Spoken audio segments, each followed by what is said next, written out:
hit subscribe.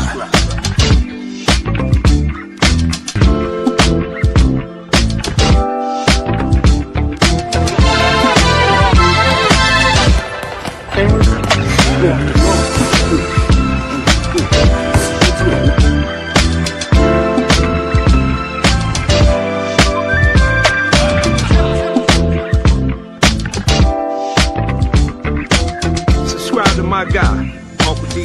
Tell him Big Bass sent you. SPURLIng. I'm an attorney here in Houston, Texas, an advocate for black men, largely because I am a black man. I'm a black father, I have black sons. Hey man, I do what I do.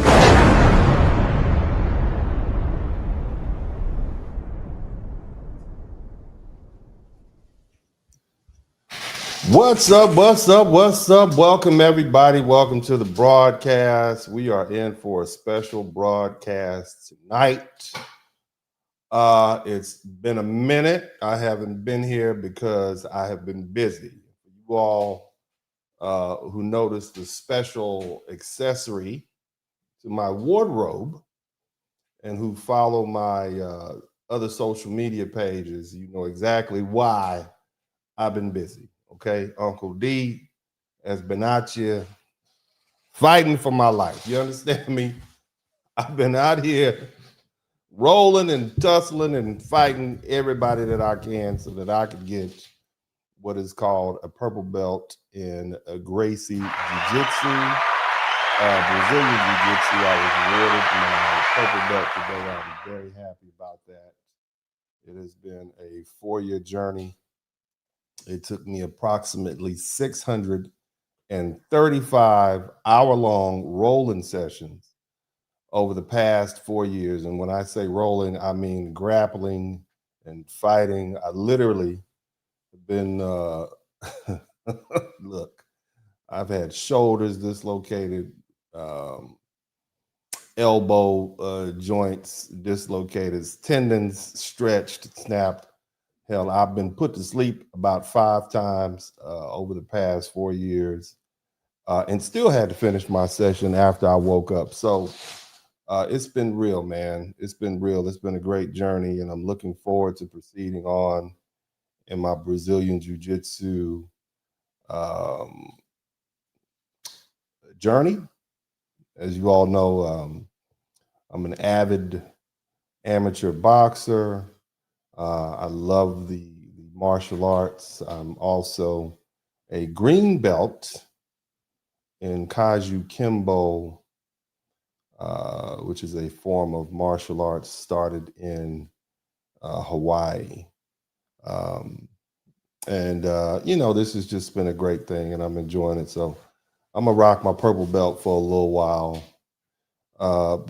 Anyway, family, we're here today on a special occasion. We are here because the critics, shout out to all the critics. I want you critics to know that at the appropriate time, you will be invited in.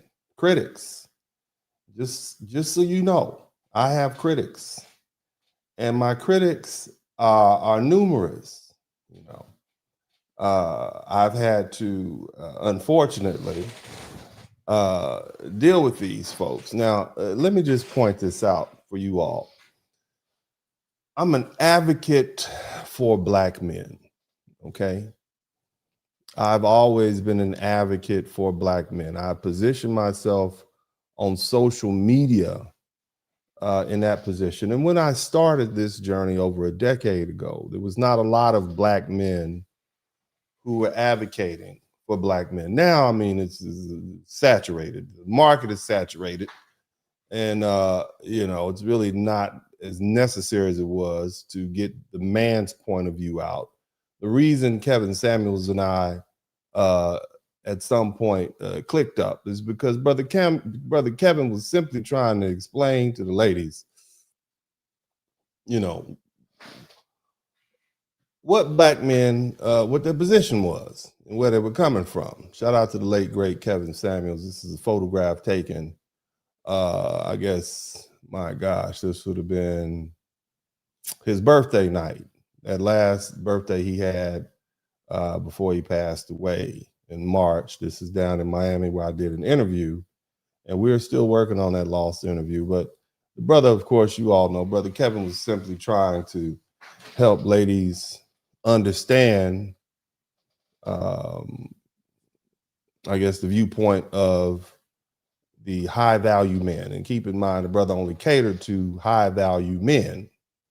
Okay. And this is men who made over 6 figures for multiple years, who are useful for other people, who, you all know the criteria. But the bottom line is, man, the brother was just trying to help sisters understand, and not just sisters, but women in general understand the position of Black men. But now, you got brothers who are speaking out on that. It's become very popular. You say that. Become very, very popular. So, there's really no need for me to continue to do that. It's not like I'm the only one out there doing it. But of course, I will continue to do it. And I do that because I am a Black man myself. It makes sense, right? Now, as of late, because of the political climate, I've taken it upon myself to beat back some of these horrible stereotypes and try to present as an advocate, try to present a different viewpoint and advocate on behalf of all Black people, foundational Black American people, specifically advocate. Okay, advocate means lawyer to some people. If we could just put it down there where the cows can eat it. Advocate. Okay, advocate means I'm on these people's side. So no matter what you say, I'm going to be on their side. That's what an advocate is. Now, I've done such a good job being an advocate for Black men, and I think many of you all will agree that I've done such a good job that I have so many haters that say, "Oh my God, he's such a horrible person. He hates this, he hates that." That's what they say about me. And it means I'm doing a good job. I basically let the world know that Black men have a voice, that we're good fathers, that we take care of our children, that we're sexually responsible. And I base that on things simply easy to quantify, like contraceptive use, children that we have, our marriage rate, which is actually higher than our counterparts. And so I just use the criteria. I just basically hit them upside the head with the criteria. There was an issue confronting the passport bros, and we had a lot of our lovely ladies who were saying, "Oh, that's horrible. That's despicable. You're going overseas to have, sexual intercourse with these women and you're paying." And then I did what I do as an advocate for Black men. And I pointed out, well, there is a whole book dedicated to the adventures that Black American women are taking in the Caribbean, and specifically in Jamaica. You all remember that? You do, don't you? I know you do. And so, these are the sort of things I do. I'm kind of the person that delivers a proverbial arrow to the heart of the criticism, and soon thereafter it folds up. You understand? Now, lately, I've, because of the political climate, the racially charged political climate, and whatever side of the spectrum you fall on, we can all recognize that our politicians have done a very poor job at quelling down the racial tension. They've increased the racial tension, and now you got people have aligned themselves with one party or another, and blah, blah, blah, and so on and so forth. And so now we have a lot of racial tension, and unfortunately, you have the certain individuals in our country and around the world who've taken an opportunity to try to castigate and disrespect Black people. And, now I've acted as an advocate for Black people. So when a certain group of people point out the arrest record or incarceration rate of Black people, well, then I will point out the incarceration rate of those people. And I'm doing a good job at it. And that's why they're mad. Now, there's also a group of people who have a problem with me being an advocate for my Black American people, my foundational Black American people, otherwise known as the American Negro. Okay? Now, before we were Black American, or before we were foundational Black American, before we were African American, we were the American Negro. Okay. And when I said American Negro, everybody knows exactly what that is. Those are the people who can trace their heritage and lineage to a time here in America during and before the system of American slavery. And it's very easy to determine. What that means is you don't have relatives who were here in 1860. Okay? You don't. You might be Black from the diaspora. You might have had relatives who were colonized. You may have had relatives who were enslaved. But you are not an American Negro. You are a Nigerian, you are a Ghanaian, you are a Senegalese, you are a Jamaican, you are a Trinidadian, whatever you are. Okay? Now, ethnically, there's a difference between ethnicity, family, and nationality. Okay? Ethnicity has to do with what we call race. Okay? Your nationality has to do with the nation that you're from. Okay? Your nation typically denotes the country that you are from. If I say South African, well, some of you might say, well, those are Black people. Well, what about the white people who are South African? That's their nationality. Ethnically, they may be of European descent, but then again, Europe is a continent. So we can break it down a little further. We're talking about race. We could go to the old school Negro, Caucasoid, Mongoloid, et cetera, et cetera. Okay? And I say all that to say foundational Black Americans are a hodgepodge of people ethnically. We have African, of course. We have what we call Native American or Indigenous American. And of course, there's European. And then, of course, for many of us, there's also Asian. Okay? Culturally, those people could very well be foundational Black American and have the same ethnicity as a person from Jamaica or even Africa, especially in those places that were colonized. Okay? But culturally, there's a difference. Culturally, we are a certain group of people. Our culture defines us. Our ethnicity defines us. Our nationality is American because that is our country. Now, that seems to be a simple concept to understand, but a lot of people don't. Now, here's the thing. A lot of folks already say that we are divided, don't they? A lot of you, I want you gentlemen and ladies to go to Africa, especially you all who are American, and go tell them you're an African. And they will say, no, you're not an African, or no, you're not a Nigerian. They'll tell you a lot of different things. But what they won't tell you is that you're one of them. So when people, my critics, say that my rhetoric surrounding delineation, and the delineation is secondary to a greater point. And that greater point is reparations, which seems to have struck a nerve with a lot of people. Reparations, when I say reparations, I'm talking about reparative justice from those African nations or those successor states that participated in slavery. Okay, but nevertheless, my whole point of delineation is so that we can establish who is and who is not entitled. Now, largely, a lot of people have an issue with the disrespect that a lot of people who are of the African diaspora bring to the United States and direct towards Black Americans or foundational Black Americans or the American Negro, however you want to discuss it, however you want to choose to describe it. But the bottom line is, family, Black Americans don't like that. Typically, we've embraced other groups of people.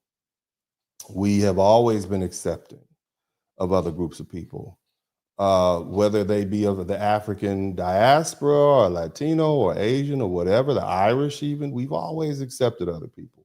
And we don't receive that reciprocity. Now, there was a time when I had planned to go to Ghana. This was 2019. And like many African people of African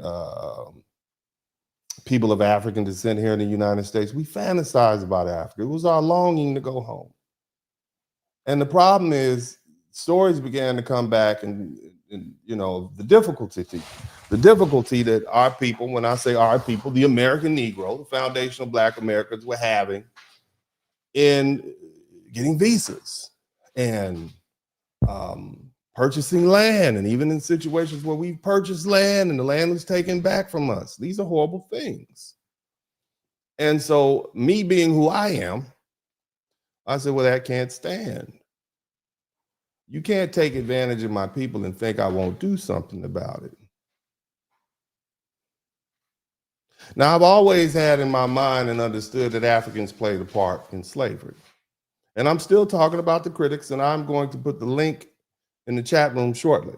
Matter of fact, I'm going to put the link in the chat room now because it's going to get hot.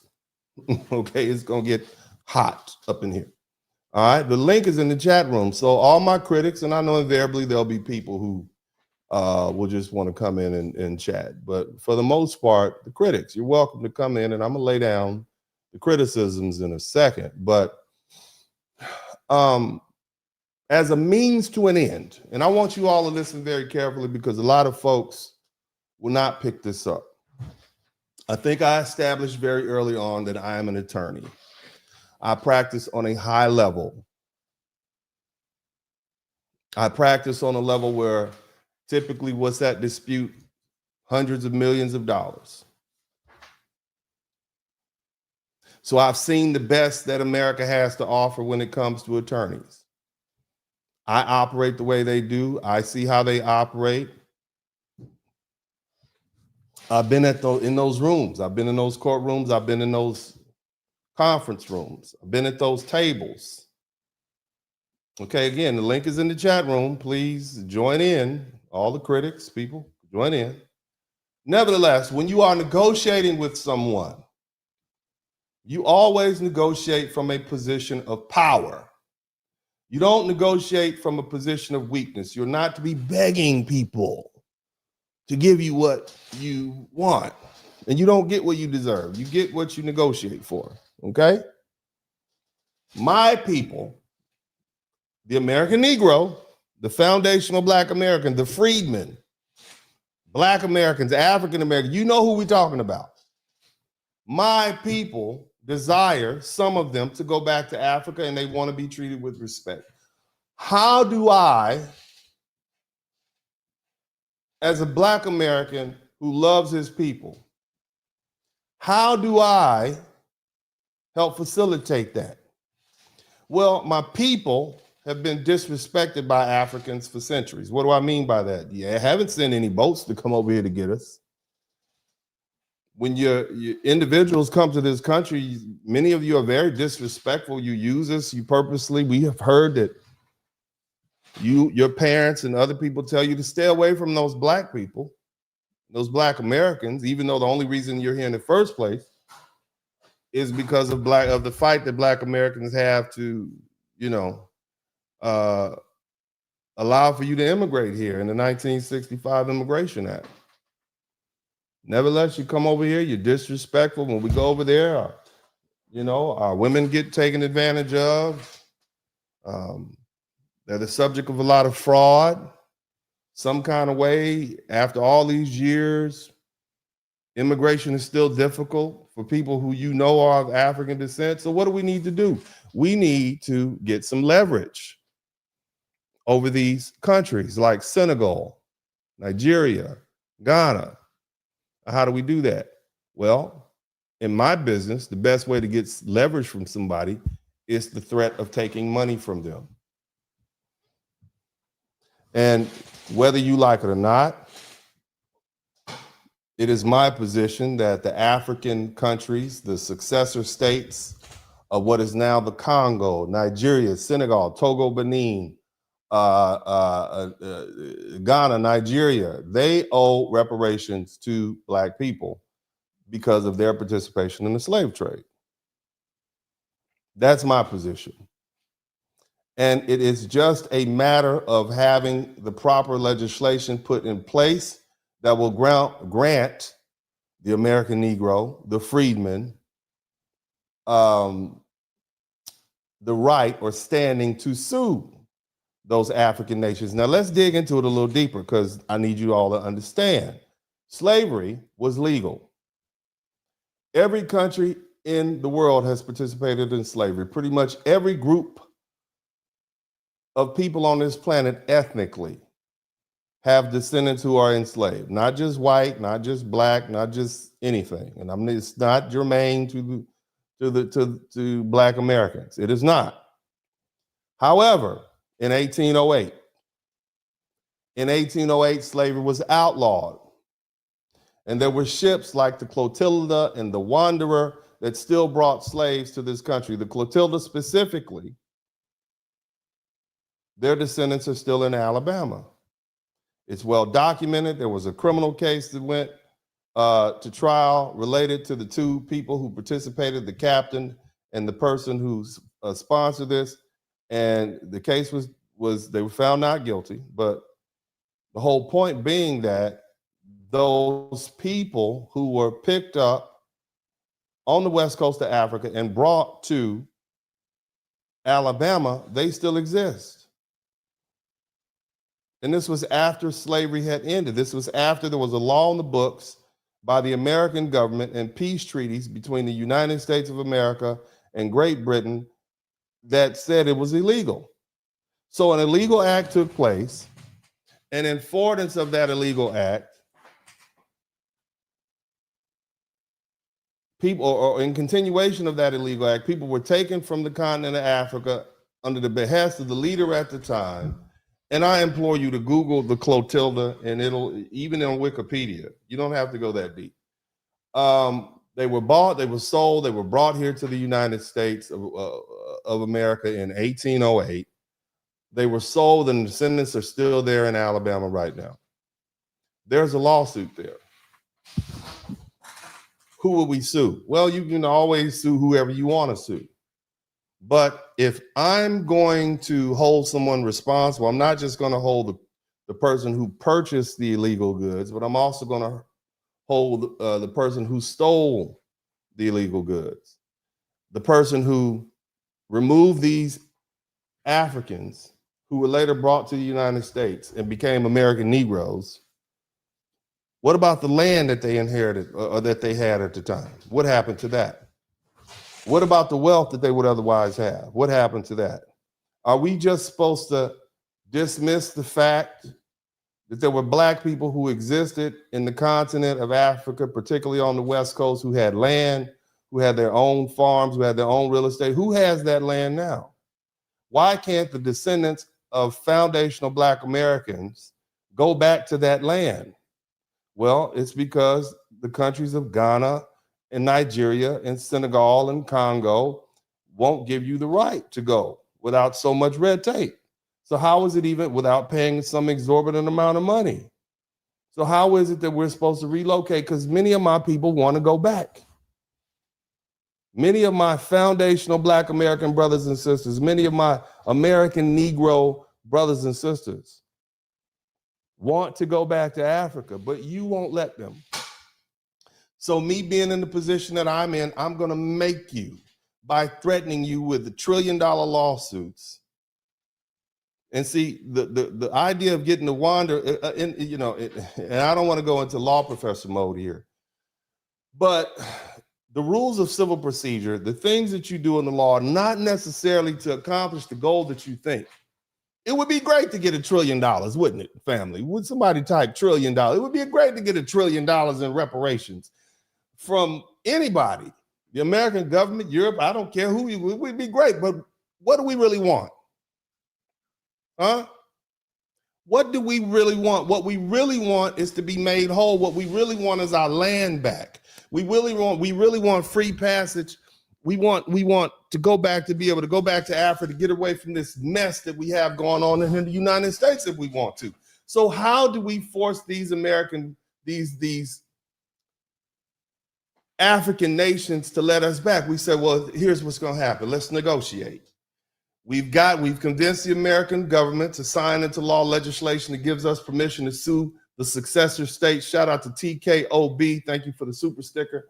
We've convinced the American government to put into legislation a law that gives people who were bought and sold on the African continent after 1808, when it became illegal, permission to sue these successor states.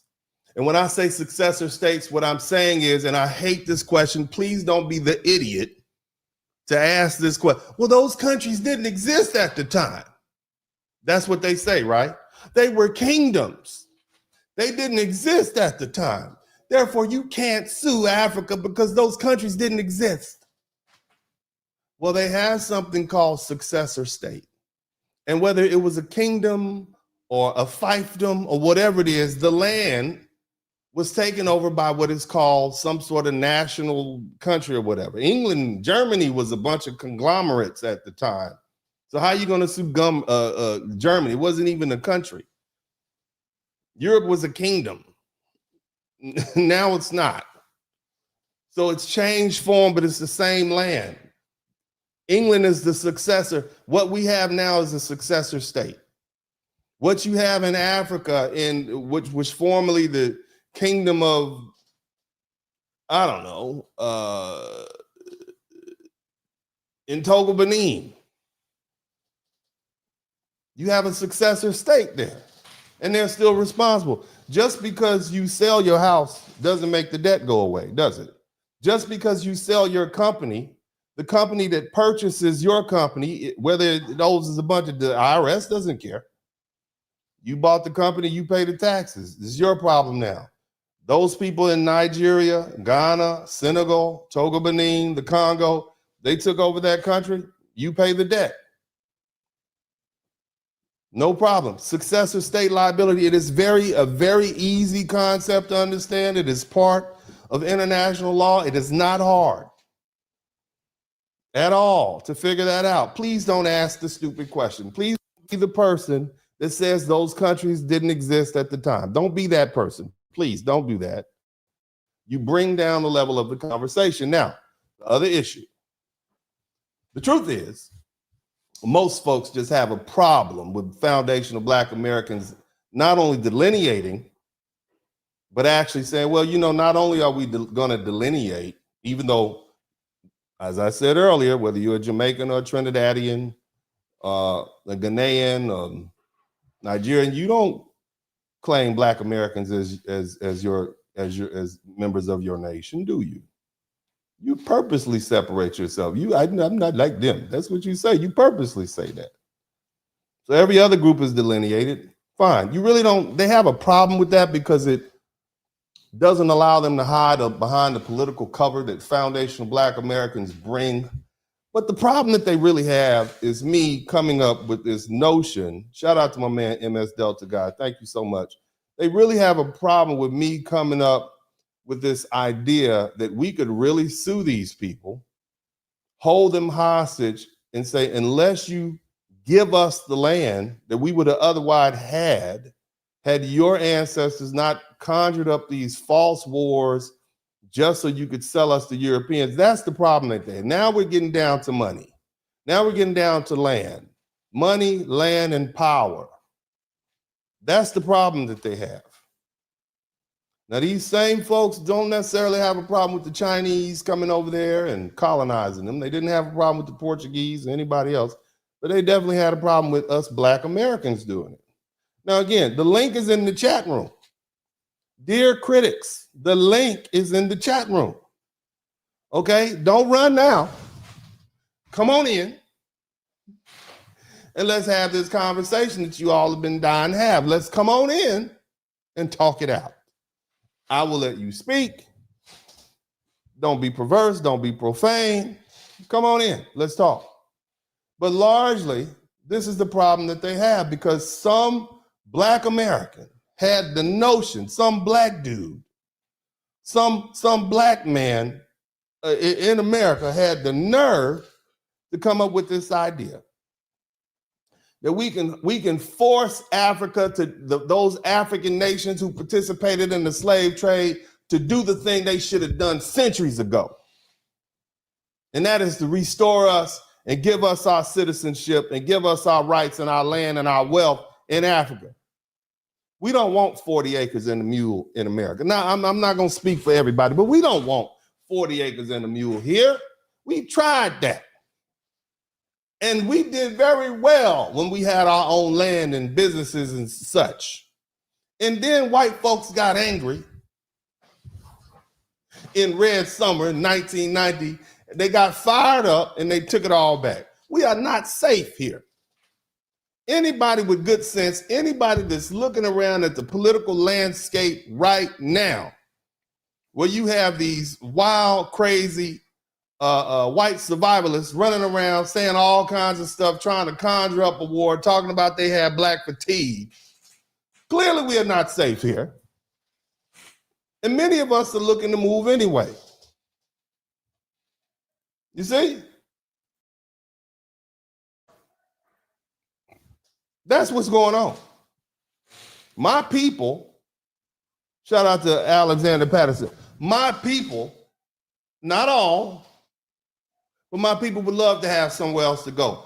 And you all have a problem with it. So I am going to force you to do it. I'm going to threaten you with lawsuits and the power of the American government and the legal system that we have, and we're going to take what is rightfully ours. We're going to take your oil after we get a judgment. We're going to take your diamonds. We're going to set up embargoes. We're going to use the might of the American government and the American military, which you can't do anything about, to take back what you helped steal from us when white folk came to our countries, which are our countries just as much ours as yours. And you decide to manufacture a war and kidnap us and sell us to the Portuguese and whoever else wanted to buy us. That's what you did. You did that. You're going to take all you Africans, you're going to take your talking to. You're going to take your talking to. So that's why I put the idea out there. Where are my critics? Where are you at? Come on in. Come on over here. Go, everybody. I want you to go on the internet and find everybody that's had these things to say and share this link with them right now. Because this is what they have to say.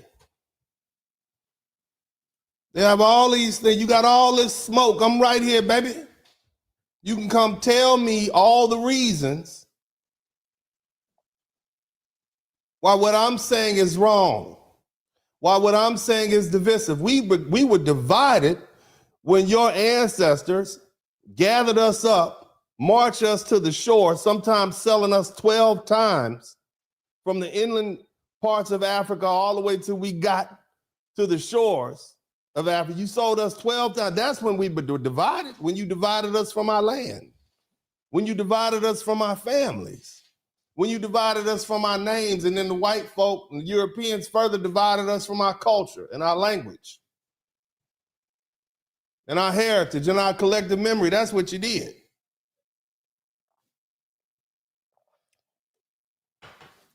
Now, many of you are saying stuff like, oh, well, Africans don't have anything. Yes, you do. You got plenty. You got plenty. You have land, you got diamonds, you got oil. Nigeria's got one of the most lucrative oil businesses in Africa. We should have some of that. We should have some of that, shouldn't we?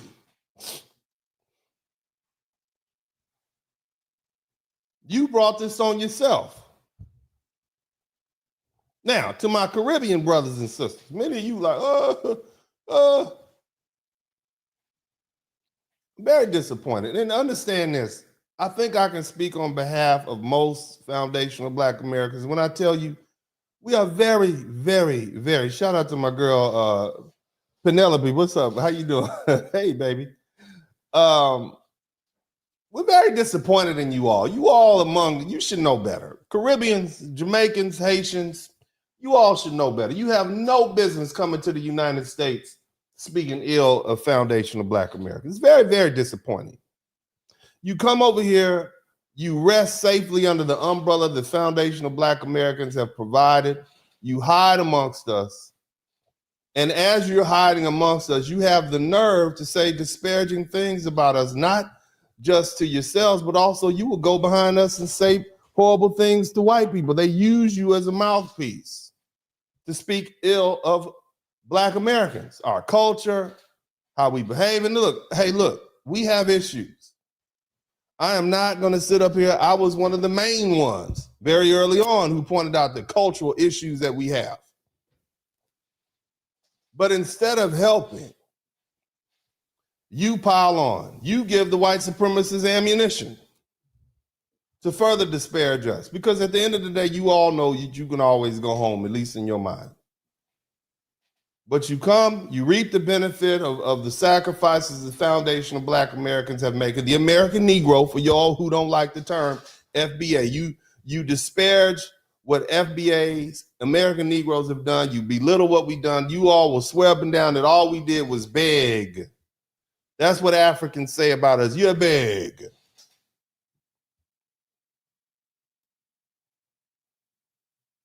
You never talk about the fight that we put up as Black Seminole Indians and over 100 slave rebellions that we put forth to try to free ourselves. You never talk about that.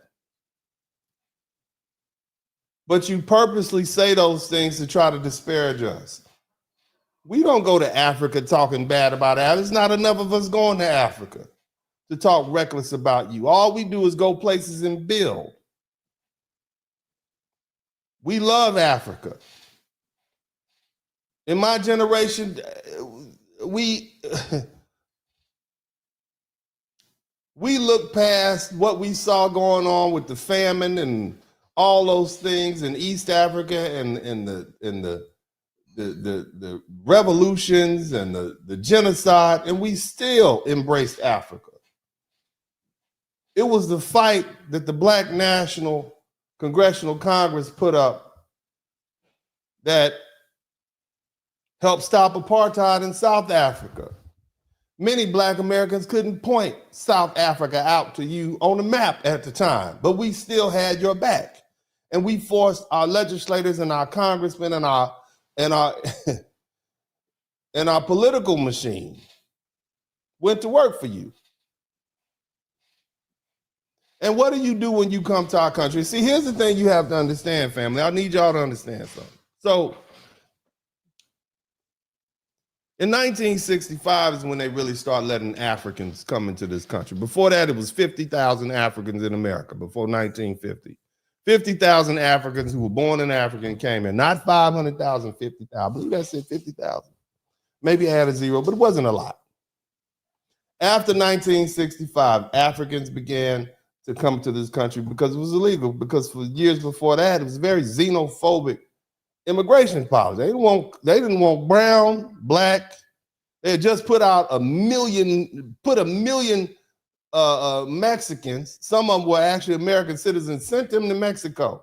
They call it Operation Wetback. Sent them back. Only 9% of the population in the United States was Black. You had less than 1% Asian, less than 2% what we call Mexican or Latino. Everybody else is Black and white.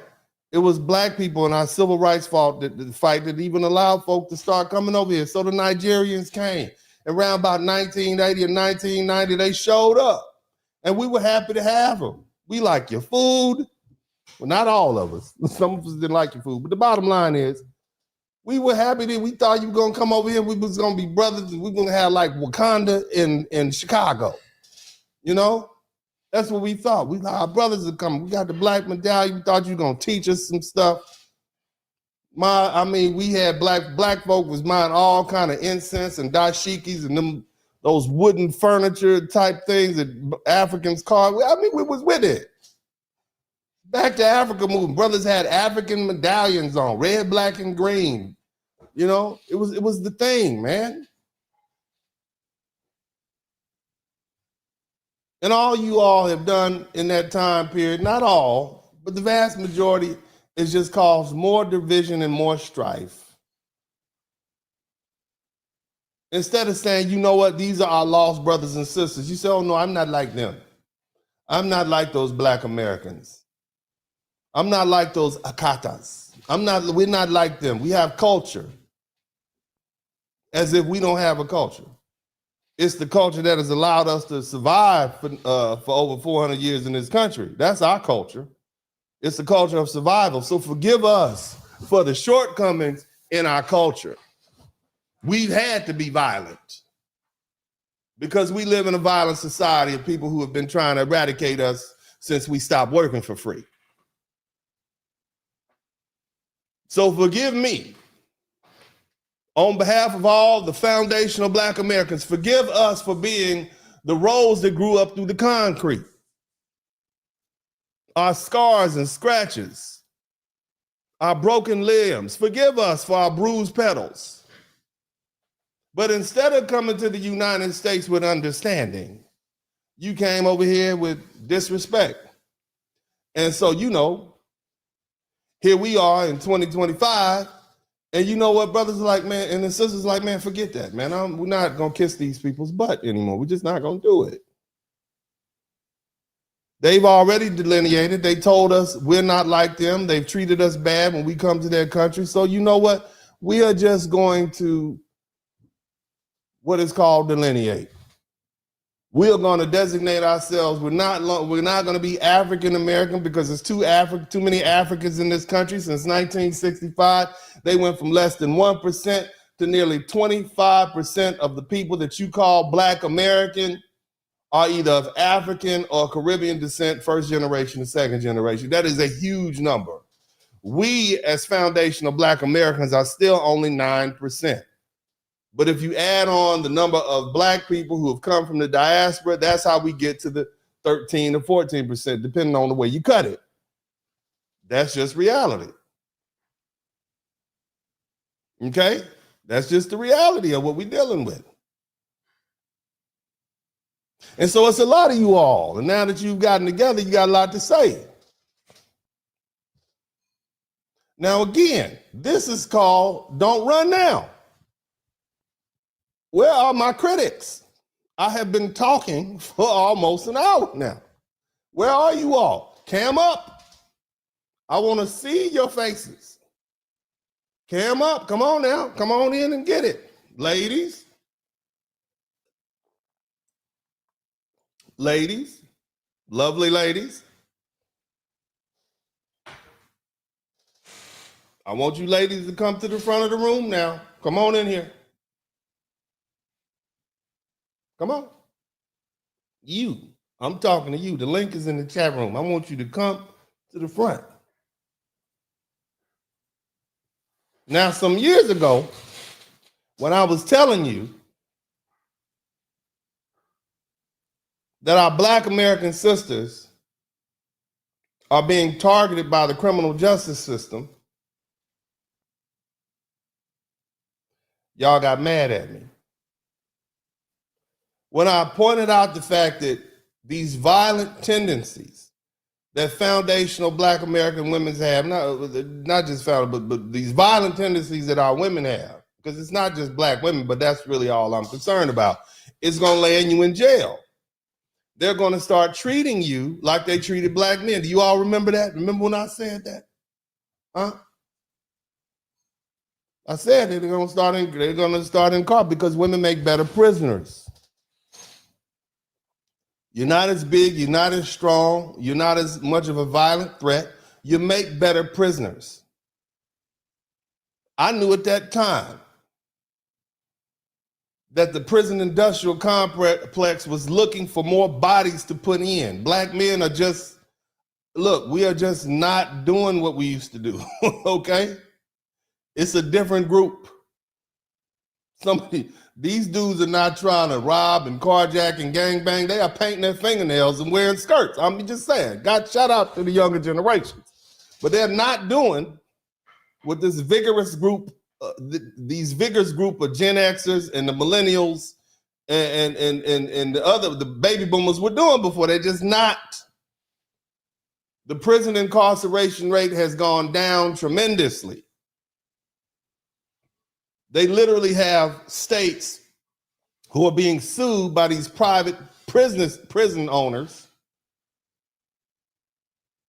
because they can't keep you promised a certain number of criminals and you don't have them. And so they're going to start targeting women. And that's what you see happening. And I pointed it out.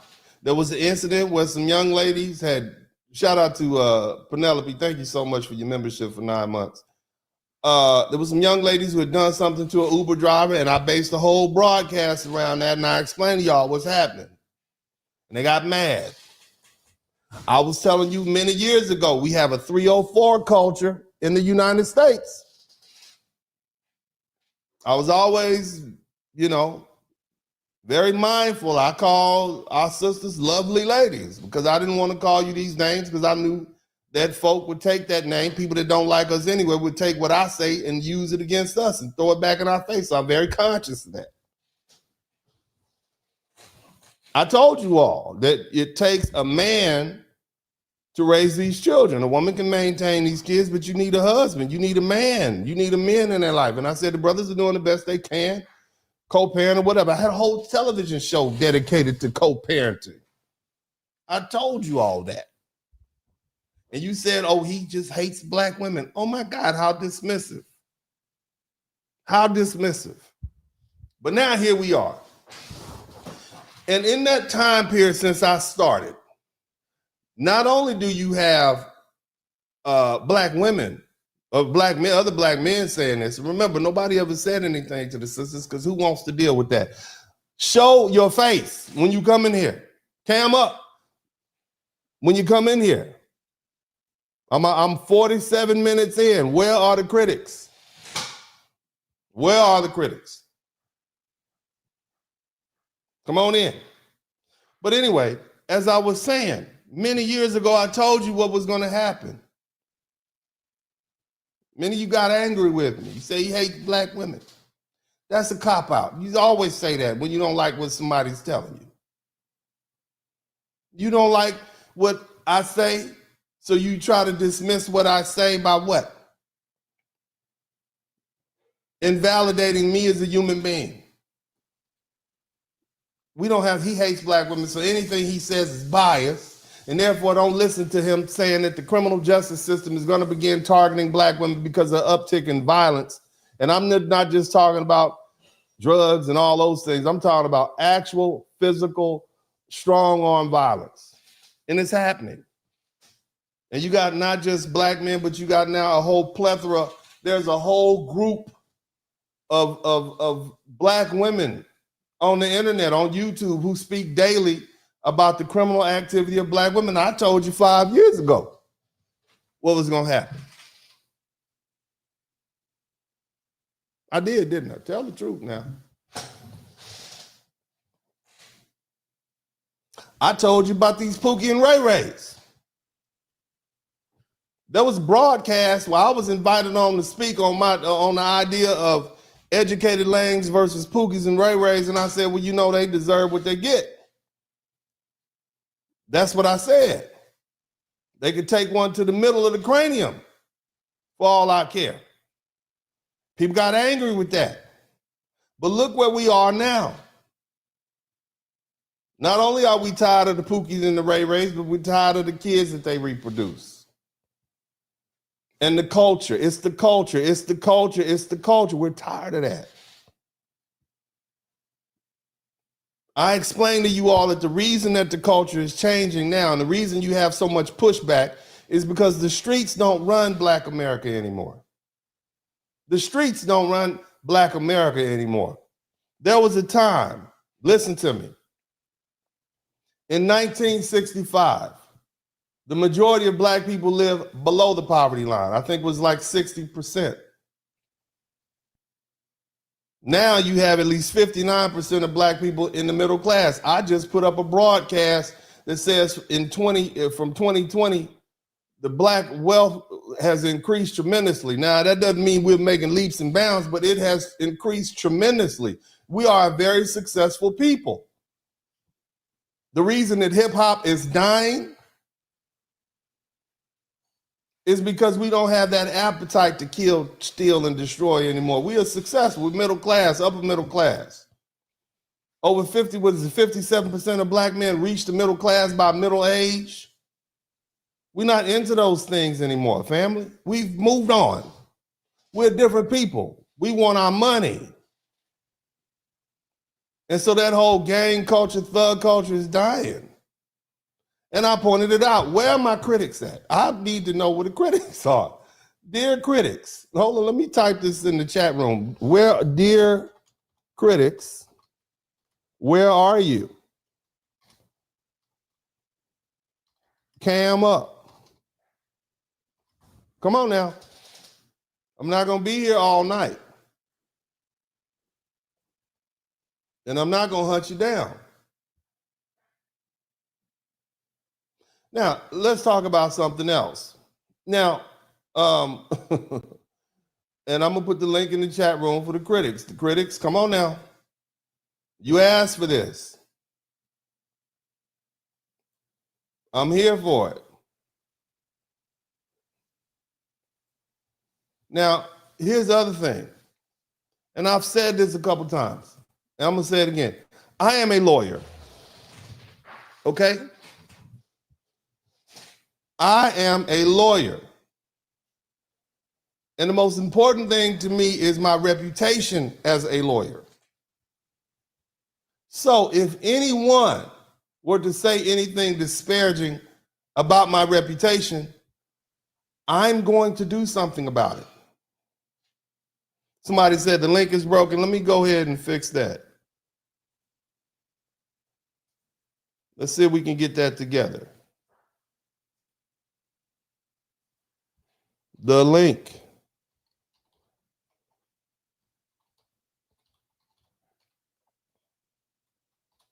Okay. Now, if I can't get some critics in here, I'm going to just get some of my old school Ice Lord brothers to come up in here, man. Come on in here and chop it up with me, man. But there you go. There's the link. All right. Now, again, I'm not going to just say I'm a lawyer. I'm multifaceted. I'm a lawyer. I'm an author. I make cultural commentary oriented around black male identity and legacy. But a lot of the critics, they focus on the tone. They focus on the style. They focus on certain ideological positions in what is my media work, particularly regarding black identity, gender roles, and they do everything they possibly. I mean, you got people trying like hell to say things. You see? Yes, I'm also a father, and I love my children. Music, I have 6 albums out. You see? And so I'm a lot of different things, but for the most part, my critics, they always focus on things that they think are some kind of way. I'm a virulent black woman hater. You even had some people, because I pointed out the fact that hundreds of thousands of black women lost their jobs when Trump got elected, that, he just happy black women lost their job. That's what he happy.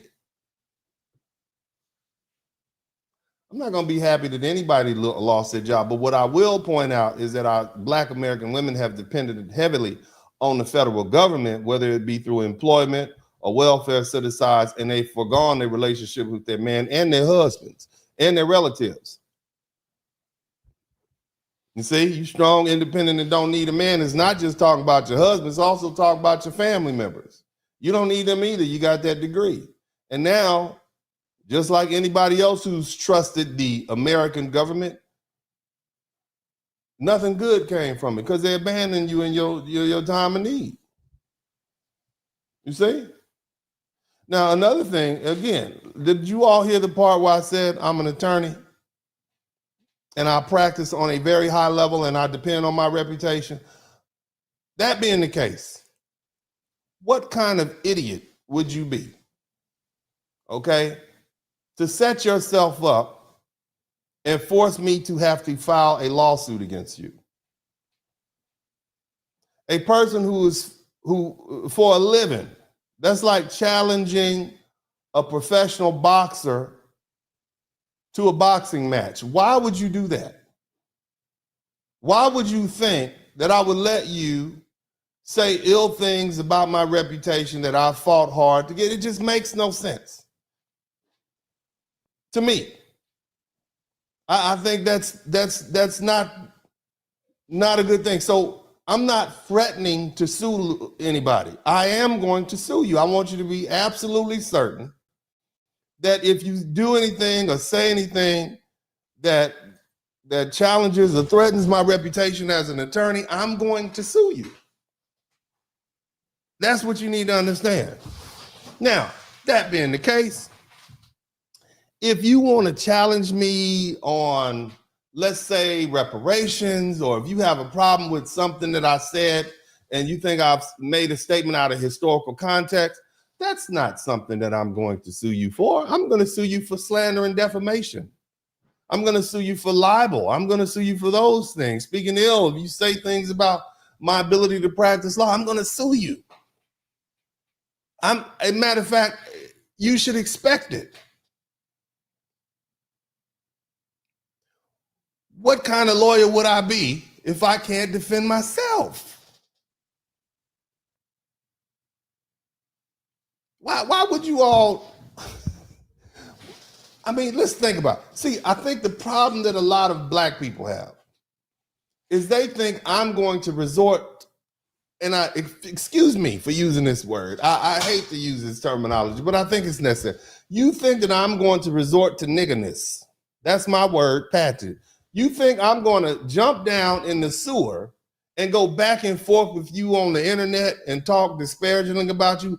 Why would I put myself on that level? No, I'm going to get a clean piece of paper, okay, that is white with black writing, and I'm going to explain to some court somewhere what you've done to disparage my name, and I'm going to sue you. That's what our ancestors fought for. There was a time when black people and all Americans had to handle their business in the street like animals and savages. I don't do that. As I sit here with my jiu-jitsu belt on that I've earned today after fighting for my life for the past 4 years. Yeah, but we don't do that. Didn't I just explain to you that black Americans are successful now? We hire lawyers, okay? We hire lawyers. We get our lawyers to track you down, okay? And then we sue you. That's what we do. Nobody's going to be going back and forth with some internet personality. We're going to sue you. And we're going to keep doing it because you have spoken in a disparaging way about my reputation and my name. And I employ everybody out there to do that.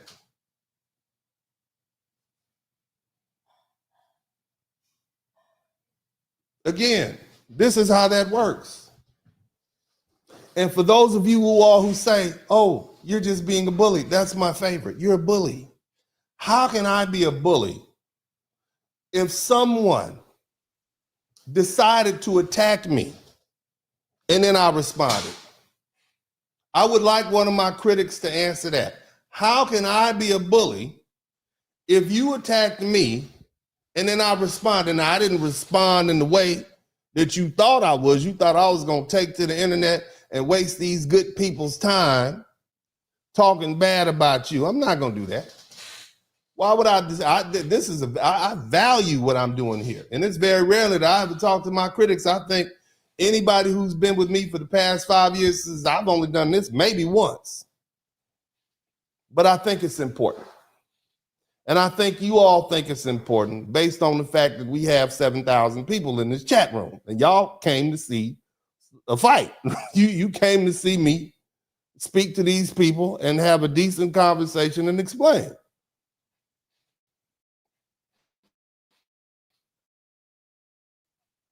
Right? I think so. I'd like to let them say what they want to say. I want to hear what they have to say. But what you're not going to do is disparage my reputation as an attorney and me not respond. That's not being a bully. That's me defending myself. That's me responding to your attack. Now, you can't get mad if you attack someone and then they respond. That's not being a bully. You actually initiated this conflict, and now you're having to deal with the consequences of it. And that's to anybody. Now, how do I go about determining who it is that I may contemplate filing a lawsuit against? I call my lawyer. What happens is folk here who support me, they'll send me an email or they'll tag me in something. They said, this person said this. And, I'm like, all right, whatever. I've got fish to fry or something like that. Cam up, cam up, cam up. Okay, cam up. Let me see your face. Make sure you're a real person. And then I'll send it to my lawyers. And they'll make the determination. And that's how that works, period. I don't deal with these things. I have other things I want to do.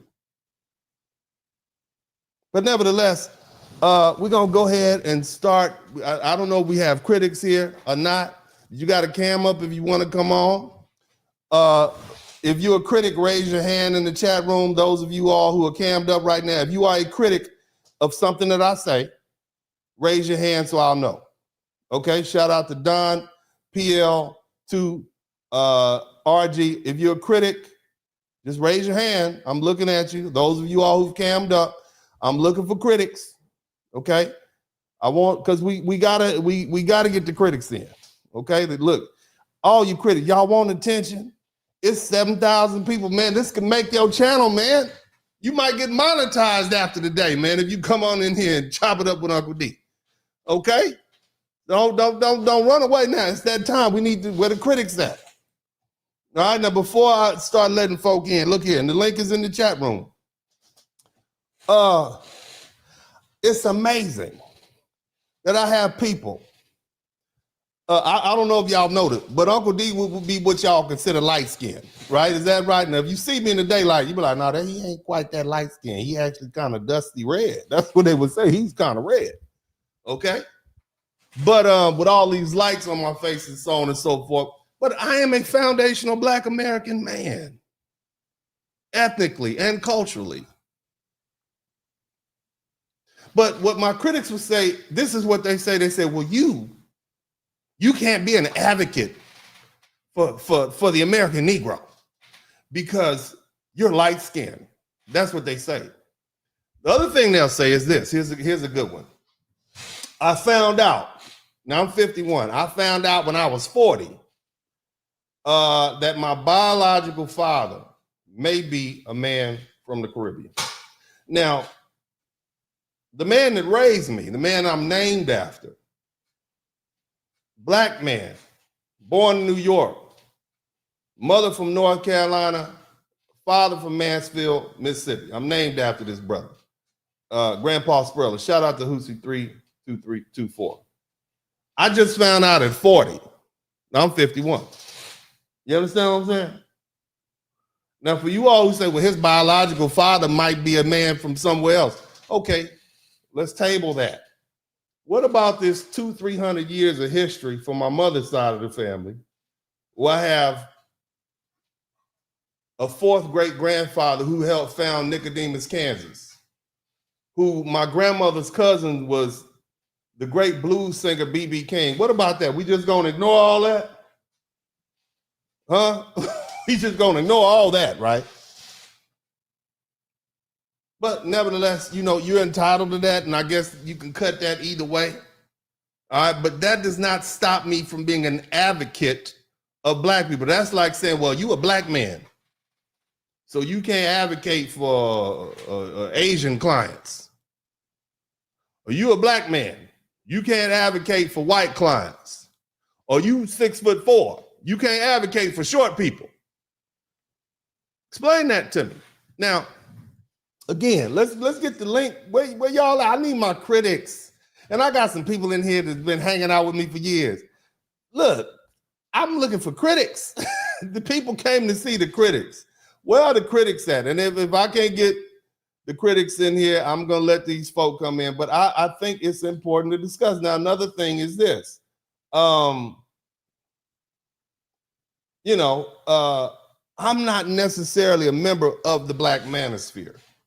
I agree with what the brothers are doing, and that is comparing notes about their experiences in life.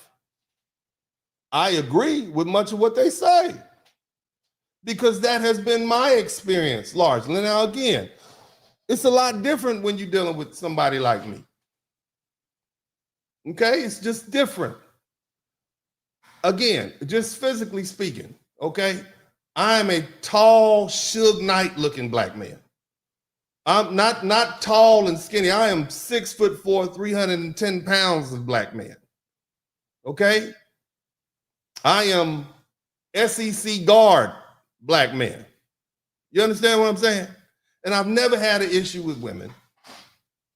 Okay? Shout out to Royal Linus. Thank you so much. I haven't had those issues. I mean, I done had some child support issues and some divorce issues, but I'm not talking about, the things that a lot of brothers get looked over for, and a lot of men in general. Oh, you're too short. You don't have.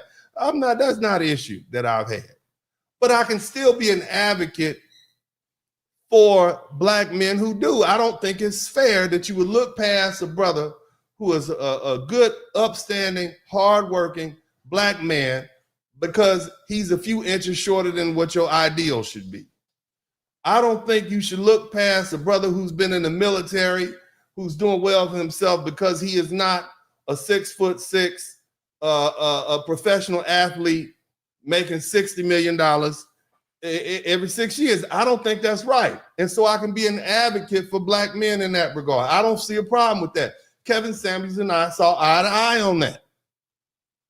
Okay? I see what's going on in America. I see that the black, and when I say black, I'm talking about the American Negro, the foundational black American. Our birth rate is 1.36 children per woman. If it wasn't for these baby daddies out there impregnating all these women, it would be far less than that. If we relied solely on married black people to reproduce, we would disappear in less than a generation. I want you to think about that. A nation has never recovered when the birth rate has fell below 2.1 children per woman. We are at 1.36. We are a disappearing people. I want you to understand what that means. What that means is that in a few generations, what we know as foundational black Americans, the American Negro, will be so intermixed with every other group of people that have come here, we won't even exist like we do now. Part of the reason that we have issues with members of the diaspora coming to this country, or so much head bumping, is because they're coming and they got this culture and they bringing it in and they bringing their family and their family structures. And unfortunately, many of us have a bunch of baby mamas and mothers and kids and whatnot, and brothers who are not trying to get married. Most black men don't have children. Ladies, you have to take this on the chest. I want you to understand something. You told these brothers that you didn't want them, didn't you? Tell the truth. You told these black men in song and dance. You got a whole dance called twerking where you literally turn around and show them your ass. That's what you do. That's what twerking is. Twerking, you showing them your ass and basically telling them to kiss it. You've told these black men you don't need them, and now they said, okay, we got it. You've told them you don't need them, and now guess what? After generations of them trying to convince you that you do need them, they finally said, all right. And they went on over to Thailand. And they went down to Brazil. And they went to Colombia. Didn't they? They went to Colombia. And they exercised their option. And so you don't have as many simps as you used to have in the club, do you? The gas bill keeps showing up every third day of the month. That gas bill shows up. That notice that the electricity is about to get turned off, and you don't have a simp nearby because they're somewhere in Sosua, Dominican Republic. They're somewhere in Thailand. They're down in Medellin and Cartagena. Instead of tricking off on you, you mad because they tricking off on some other women, and you just don't think that's fair, do you? So you sent your spies out. Remember that movie? What's that thing? It's called Wakanda Forever, or Black Panther. You sent your war dogs down to Cartagena, and you don't like the fact that these brothers are literally ignoring you. When you speak to them in Cartagena, they didn't come there to see you, ladies. You told these men you didn't want them. You went over to Thailand, and the brother, you see a black man who's clearly a black man because you know him because he got the Jordans on with the shorts and the white t-shirt and the baseball cap. Shout out to Wayne London. We know brothers on when travel. We see you. You got the cut off jeans, like shorts, like it's 1995, and you a Freaknik with the white t-shirt and the white beater in the Louis Vuitton backpack, okay, and the Jordans. We know what you're doing. Or you traveling with the sweatsuit on. We know you. And she saw you, and you didn't speak to her. You literally have women going overseas and being ignored by black men. I just want you to understand that. Because they gave you what you asked for. You wanted the passport bros, and look, let me tell you something. I'm 100% in support of the passport bros. But I can tell you as one of the original passport bros, okay? Because this new thing of passport bro is always been brothers traveling overseas, but as the OG passport bro, and I might show you a video of me being a passport bro, but you need to hide your children's eyeballs. Don't let them see that. But the bottom line is, I support brothers traveling overseas, seeing what the world has to offer. I support that. Now, I will tell you that it is not sustainable. I will tell you that it is very expensive. I will tell you that you can enjoy yourself, but that the bottom line is you need to set up roots somewhere because you're going to need stability and you want to have something to show for yourself when you get 45, 50 years old. Can't be a passport bro from 18 to 48 and have nothing to come back to. You're going to need some social security and a bank account. You can't spend all your money tricking, okay? Because at a certain point, no woman will want you. But it's something that you can do. I think all black people should travel. I think black women should travel. All right? Now, we're going to let some people in. I'm going to let some folk in here, let y'all in one at a time. I got an anchor. I'm going to let my man who's the anchor come in last, but we're going to get this one brother in. Brother, welcome to the broadcast. How are you today, sir? I'm doing well this evening. How are you, Mr. Spurling? I'm good. Now you are coming in respectful. You don't even sound like a critic. Okay, I need some critics to come in here. No. But go ahead. So you're the Blizzard King, and so I'm not even sure if I'm a critic because you said something that triggered me. I was like, I need to find out more about it because maybe I need some education. I might need it, and I think you're a little bit older than me. You might be able to help me out because you said something about reparations, but I also hear the statistic, and maybe the statistic is fugazi. They say us African Americans, us FBA, have a spending power of 1.7 trillion. What is that about, Mrs. Spurling? If we have that much spending power, why do we need reparations? Let me know. Just because the Jewish people make plenty of money, but they got reparations from Germany and America. What does how much we have in our pocket have to do with how much we're owed? But if we were to circulate that currency amongst ourselves and not give our money to the Koreans, for the hair stuff and other people, if we the record labels, if we controlled our own art, you know what I mean, our own intellectual property, if we controlled our own IPs, why do we need reparations? We have enough talent within our community, Mr. Sperling, to Well, brother, let's be go back to billions. the question that I asked because we want to have an honest Okay. intellectual debate. What does Yes, what sir. we have in our pocket and what we own have to do with how much we're owed?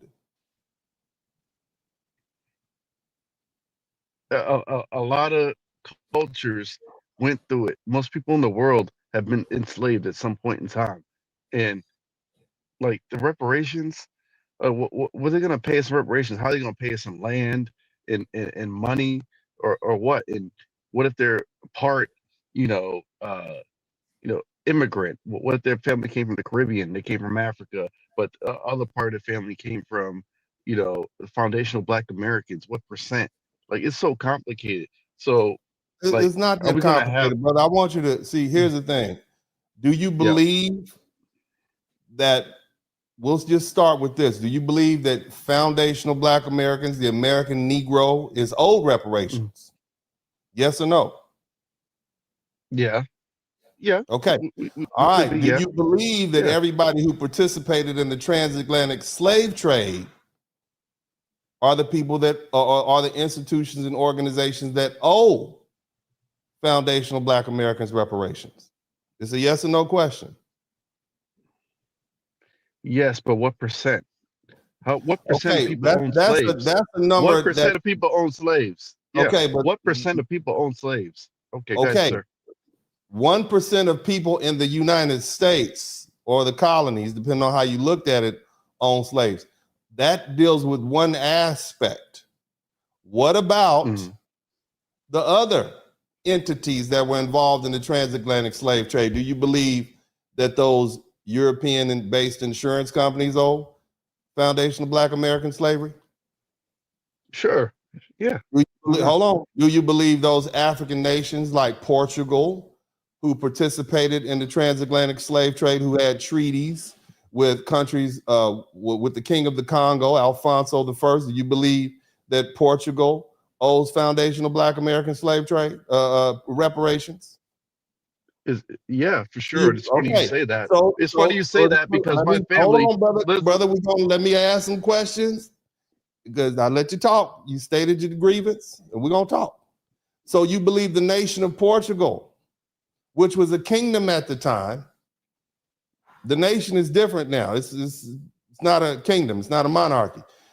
They owe foundational Black American slavery. What about the Congo, which was a monarchy too, but now it's two different nations. Okay. Do you believe that nation, that successor states owe foundational Black Americans reparations? No, they were already compensated. They sold us as slaves. So they were already compensated for what they did. So you're saying that because those individuals were paid for the bodies that they were able to load on the boat, they don't owe those people who were loaded on the boat reparations. So basically what you're saying is the two crooks that participated in stealing us, because one crook paid another crook, the crook that paid the other crook doesn't owe the people who they actually stole reparations. That's what you're telling me. When you put it in that way, So, I guess they both.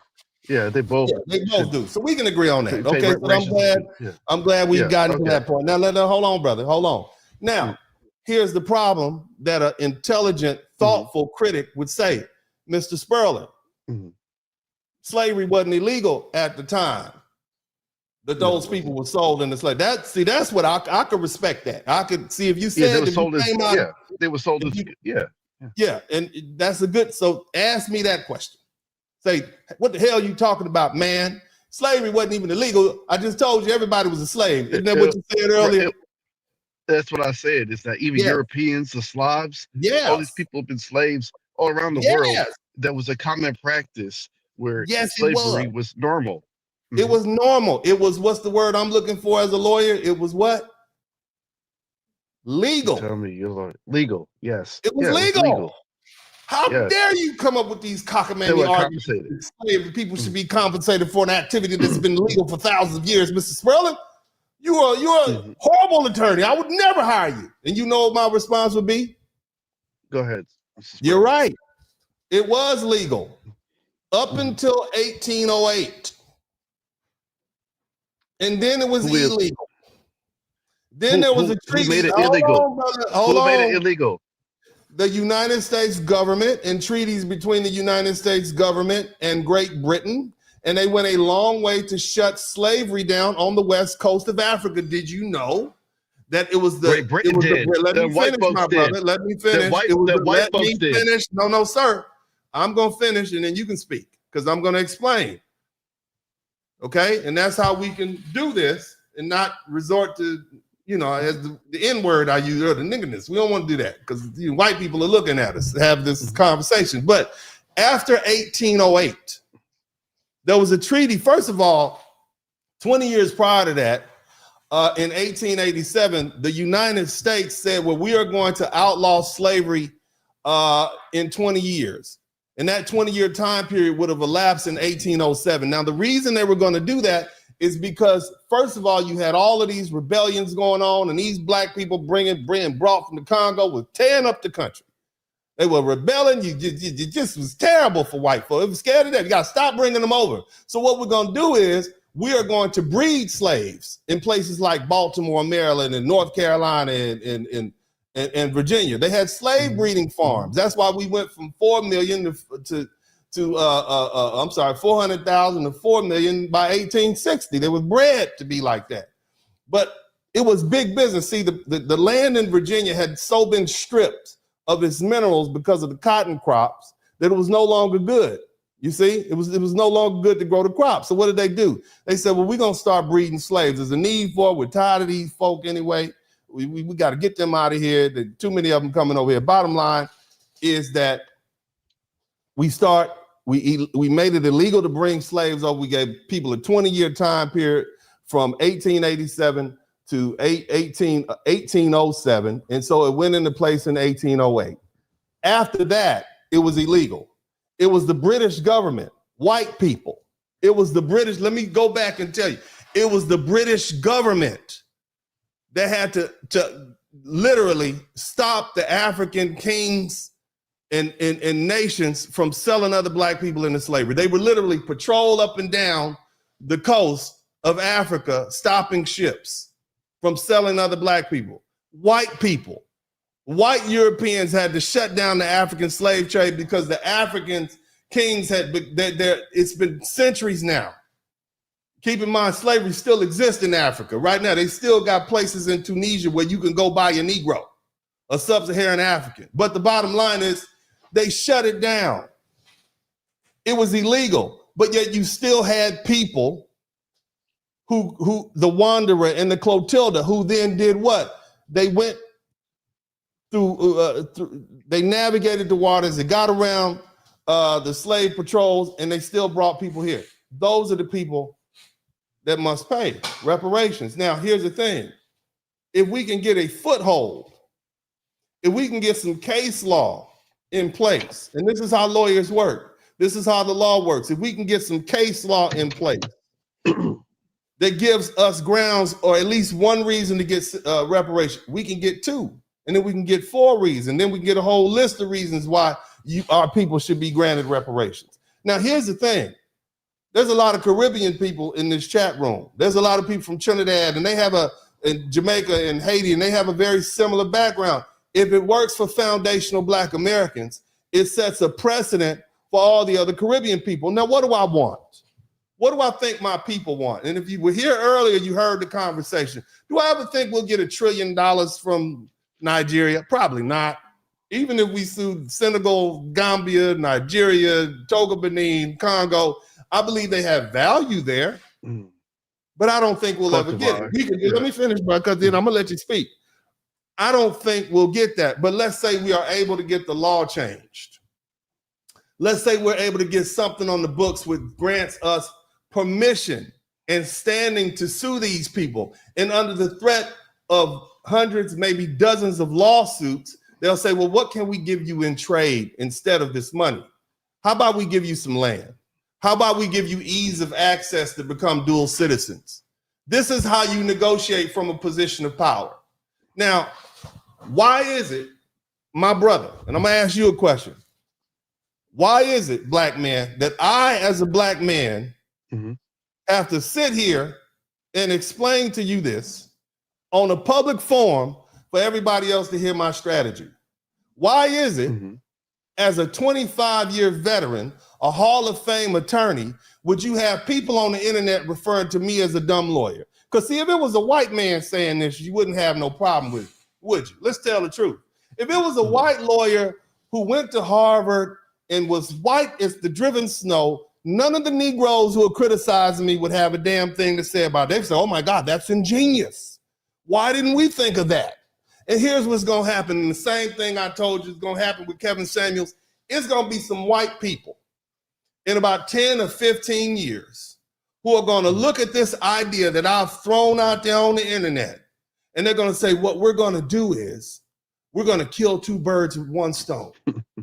We're gonna let these Negroes that we have in America sue these Negroes over here in Africa, and we're gonna get our big white law firms in, and we're gonna come take 40 and 50% of the wealth. And we're not gonna do what Mr. Spurling said. No, we're never gonna let our Negroes go. We need these Negroes here so we can talk down to them. We love these Negroes. We love them. We love them. We love them running and jumping and playing basketball. We keep them around here just so we can talk bad about them because they make us feel better about ourselves. And if we didn't have these Negroes here, we would destroy each other because that's what we do. Look at the history of Europe. But it's gonna be some white folk that come up with the same idea in 10 or 15 years, and y'all are gonna love them. You're gonna call them genius. But old Uncle D, I'm done. Is there anything else you would like to say, brother? Because I cut you off a couple of times. Right. Let's hear what you got to say. So there is. And so my argument is more along the lines of that classic Dave Chappelle skit. They should have never gave you ninjas money extra. Like, I think our mindset, I think like when they talk about people who win the lottery, most of them go broke, Mr. Spurling. And the reason why they go broke is because they don't have money management skills, right? They don't know how to invest. Brother, why? They don't know how can I to just cut you off real quick? Why work do you with money. care So, what somebody else does? So I would say, let me finish. Let me finish Go my ahead, brother. thoughts. Go ahead. Praise God. And so it's like, I don't know if us getting reparations. I'm not sure if of us getting reparations without without a parent telling us how to spend it. Shift, you know. Yeah. Right. So basically, what you're doing is you're taking a position. No, brother. No, I got to cut you off because I'm not going to let you. You made your point. What you're doing is taking the position that the white liberals take, and that is that these Negroes don't have the sense enough to do what's in their own best interest. You're basically, because see, you got two mindsets of white supremacy. We never talk about. Shout out to Lock Prophets. You got the white supremacists say, I can't stand these Negroes, don't want to be around them. All of them should be hanging from some, tree somewhere. That's what they think. And then you got the other ones that say, well, no, the Negroes just need they need parenting.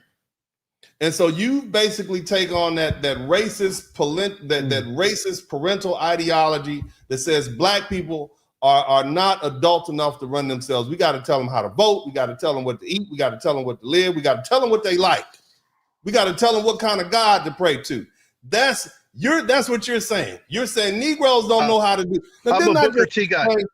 Go ahead. I'm a Booker T guy. Booker T guy. We need to build it ourselves. We need to build it ourselves. White folks are going to respect us until we build it ourselves. You kind of falling away from the subject. Yeah. Let's go back to the money. Little bit. It's a little bit away. No, but we got to stay here. Let's go back let's go back, brother. We are the richest group of black people on this planet.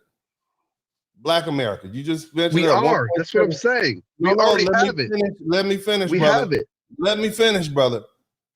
Over nearly 60% of black men reach the middle class by the time we're middle age. We have 1.7 million millionaires in the United States. We own more land, we have more political clout, we have more wealth, we have more spending power than every other group of people of African descent on this planet. And you are telling me that we don't know how to manage our money. Mm-hmm. What basis do you? We don't. Yeah, but what base? Where's that come from? Because when I look at the statistics, when I look at how we've dealt with our money, apparently we do. No, because we're still largely in debt, especially our African American women. But they're very educated, but they're very in debt. A lot of Shout us out are to in Drew. debt. You know what I mean? Okay, And brother. so The it's not. United States is Go ahead. $38 trillion in debt. Yeah, yeah, that's true. Yeah. I mean, if we So it's look not at a just a lot of these black people thing. are in debt. Do you have a debt? I mean, I don't want to get in your Yes. business. You got debt? Yeah. Yes, I do. Yeah. So I you have student loan basically, debt. because Yes. you have that debt, that credit card debt, I don't know whatever, you shouldn't get your paycheck next It's week. student loan debt. Because you don't know what to do with it. I have student loan debt. Yeah. Look. No, I want you yeah. to fall back now. I mean, I'm using your logic. Because you're in debt and you don't know what to do with your money, some money that we're gonna call him Cleophas owed you $45. He don't give that. He shouldn't give that money to you because you don't know what to do with it. Now he stole your pit bull back when you was 10, and you just found out, and you want your $45. Okay, but now because you got this credit card that you don't know what to do with it, he just gonna keep it and tell you what to do. That's your logic. They say you too stupid to know what you do with your money. That's very white supremacy, brother. No, I think we need to circulate our money amongst ourselves and not let Jews and whites and other folk run products and services that we let me use run this. Look, exclusively. bro, if you are Mhm. stupid enough Mm-hmm. to give your money to other people, that's your own damn fault. I can't be mad at a fool for getting his head bumped. If you're a fool, bump your head. That's what happens. You can learn. But as look, a people, we're doing that collectively. No, as a people, we're doing great. Doing that. No, as a people, we're doing great. Now, there's some individuals with issues, but as a group of African people who literally had our land stolen from us in 2019 and our towns burned down a little over 100 years ago, we're doing great as a group of people. Come on back. You understand what I'm saying? I'm here. Yeah. This is what I'm talking about. Okay. I don't accept the fact that other people can come in and tell me what I can do with my money. If I'm owed it, I'm owed it. But let me go back to my greater point. No, you gotta stop because I gotta get some other critics up in here. Let me go back to my point. Brother. The whole point of holding these folks responsible is for what? Leverage. This is a power play. You negotiate from a position of power. If I say, look, bro, locomotion, if I say, look, if you don't start letting my Black American brothers and sisters, my American Negroes, cut through all that red tape and get dual citizenship in all these countries, we're going to sue you for $1 trillion. We're going to get a judgment, and every shipment of oil that comes off the west coast of Africa, we're going to take it. We're going to embargo you every diamond that you send overseas. We're going to take it. All these African diplomats and people with bank accounts in Europe and America, we're going to seize all your money unless you cut through this red tape. And on top of that, when we get there, we want a stipend and we want our land to be untouched. We don't want you saying, oh, the chiefs got to vote about it. And when the chiefs vote about it one year, well, you didn't ask the right chief. After you build a nice building on it and an apartment, then the chiefs come back and take it. No, we don't want that. You see, leverage. Right. It's a complicated issue. It is not for non-lawyers to understand. I get what you all are getting caught up into the minutia. The big picture is we hold folk responsible unless they give us something.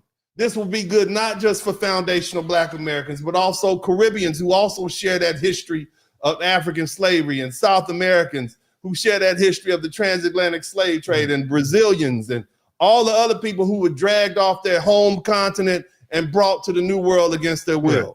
So why would you get in the way of me doing that for millions of African people? Why would you get in the way of me doing that? I'm not going to get in the way, Mr. Sperling. Well, good. God bless you, brother. Let's go ahead and get somebody else in here. Yep. We'll see. Go ahead. All right, brother.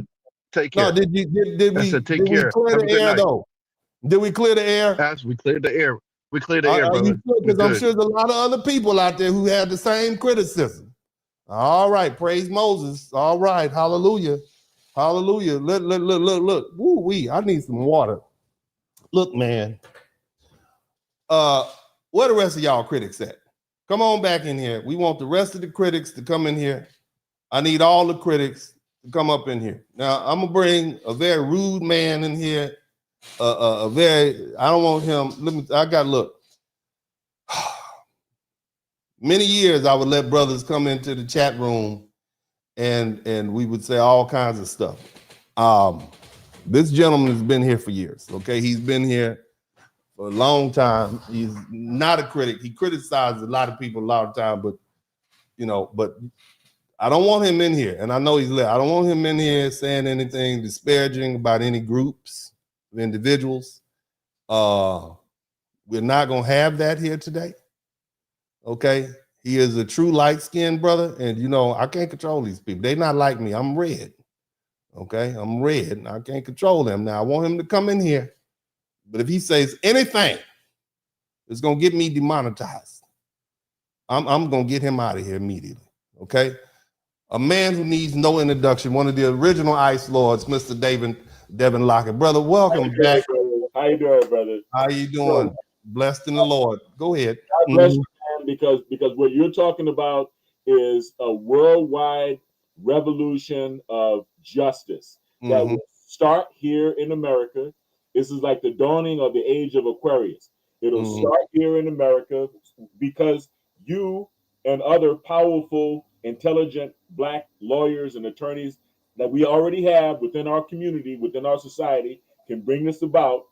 And that's going to just have a ripple effect to every person, every Black man who has ever been in bondage anywhere on this planet. And yeah, brother. And I don't understand why anybody would get in the way of that. No. All I'm doing is presenting an idea. If we can here's the thing, Devin, and you know this, and you all know the Devin's a military man. Brothers, he and I are close to the same age. So of course we're gonna have some commonalities. And when you get to this certain age, you start looking at the world for what it is. Okay. I love being an American, but at some point I'm going to move too. Okay. At some point after my kids are able to take over my business and do well for themselves, I'm going to go somewhere and chill out and enjoy myself, because America is not somewhere you can get comfortable in and cozy up to. It's always going to change. It's always going to be expensive. You can have $1 million house and pay it off and still end up paying $30,000 or $40,000 a year in property taxes. And that's not something you want to end up doing at 78. You can take that same amount of money and live like a king just off the coast or in some country. That's why you got brothers doing the passport bro thing. That's why you got brothers moving places, Eastern Europe, whatever. Okay. But what I'm saying is it's impossible for a lot of Black people to exercise the option of leaving because they don't have anywhere else to go. We can't send 45 million Black people to Jamaica. There's not enough room. The only place we could literally go back to if we wanted to, if we had the option, would be the massive continent known as Africa. That's the only place. But if our people over there, first of all, they don't even count us as our people. No. They've already, you are not Black. You are not, you are these, you are everything but what we are. Unless till they come over here, oh, brother. When it's time to get the job or get the position in the graduate school or the medical school, then we brother. When you want to live under the colonizers, right. When you want to live under the umbrella of what Black Americans have provided, then we brother. Yeah. But when it's convenient to you, we not. When somebody does some fraud and steals $1 million from a bank, oh, Black Americans are terrible. But when somebody graduates from medical school, top of the class, the night the flags come out. You understand what I'm saying? Right. So man, anybody who gets in the way of me trying to set a precedent for us to be able to use reparations or whatever tool of power we have using a legal justice system for our people to be able to escape, I think that's your true enemy. But go ahead, Devin. Go ahead, man. Go ahead, brother. I'm just saying it's making a lot of sense. And who cares? I minored in econ at Cal State. And, from what I understand, God bless the savers and God bless the spenders, because spenders are the ones that actually keep the economy going for all of us. Yeah, man. I don't understand it, man. And, the thing is, man, I've tried to be very fair with my criticism of Black culture, but now you got people who are just blasting. Yes. You understand what I'm saying? Like, I'm at least judicious. I will say, hey, it's not a color, it's a culture. But you have people literally pathologizing black people as an ethnic group. And see, that's dangerous. And that's why I start pushing back and saying, well, I have to expand what I do from being just an advocate for black men to being an advocate for all black American people. I can't defend everybody. I can't defend the people in Trinidad and in Canada and Jamaica, but I have to just focus on my group because that's really all the time and energy I have. You see what I'm saying? But man, it's just a trip, man. You know, it's a trip. Yeah. You know? Yeah, you know, we set the pace for black people all over the world anyway. So, you know, once we get it kicked off, they're going to find their own heroes, you know?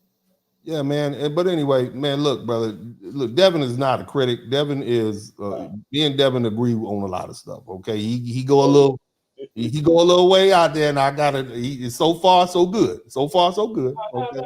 I'm just right on it. I'm right on you with the reparations tip, man.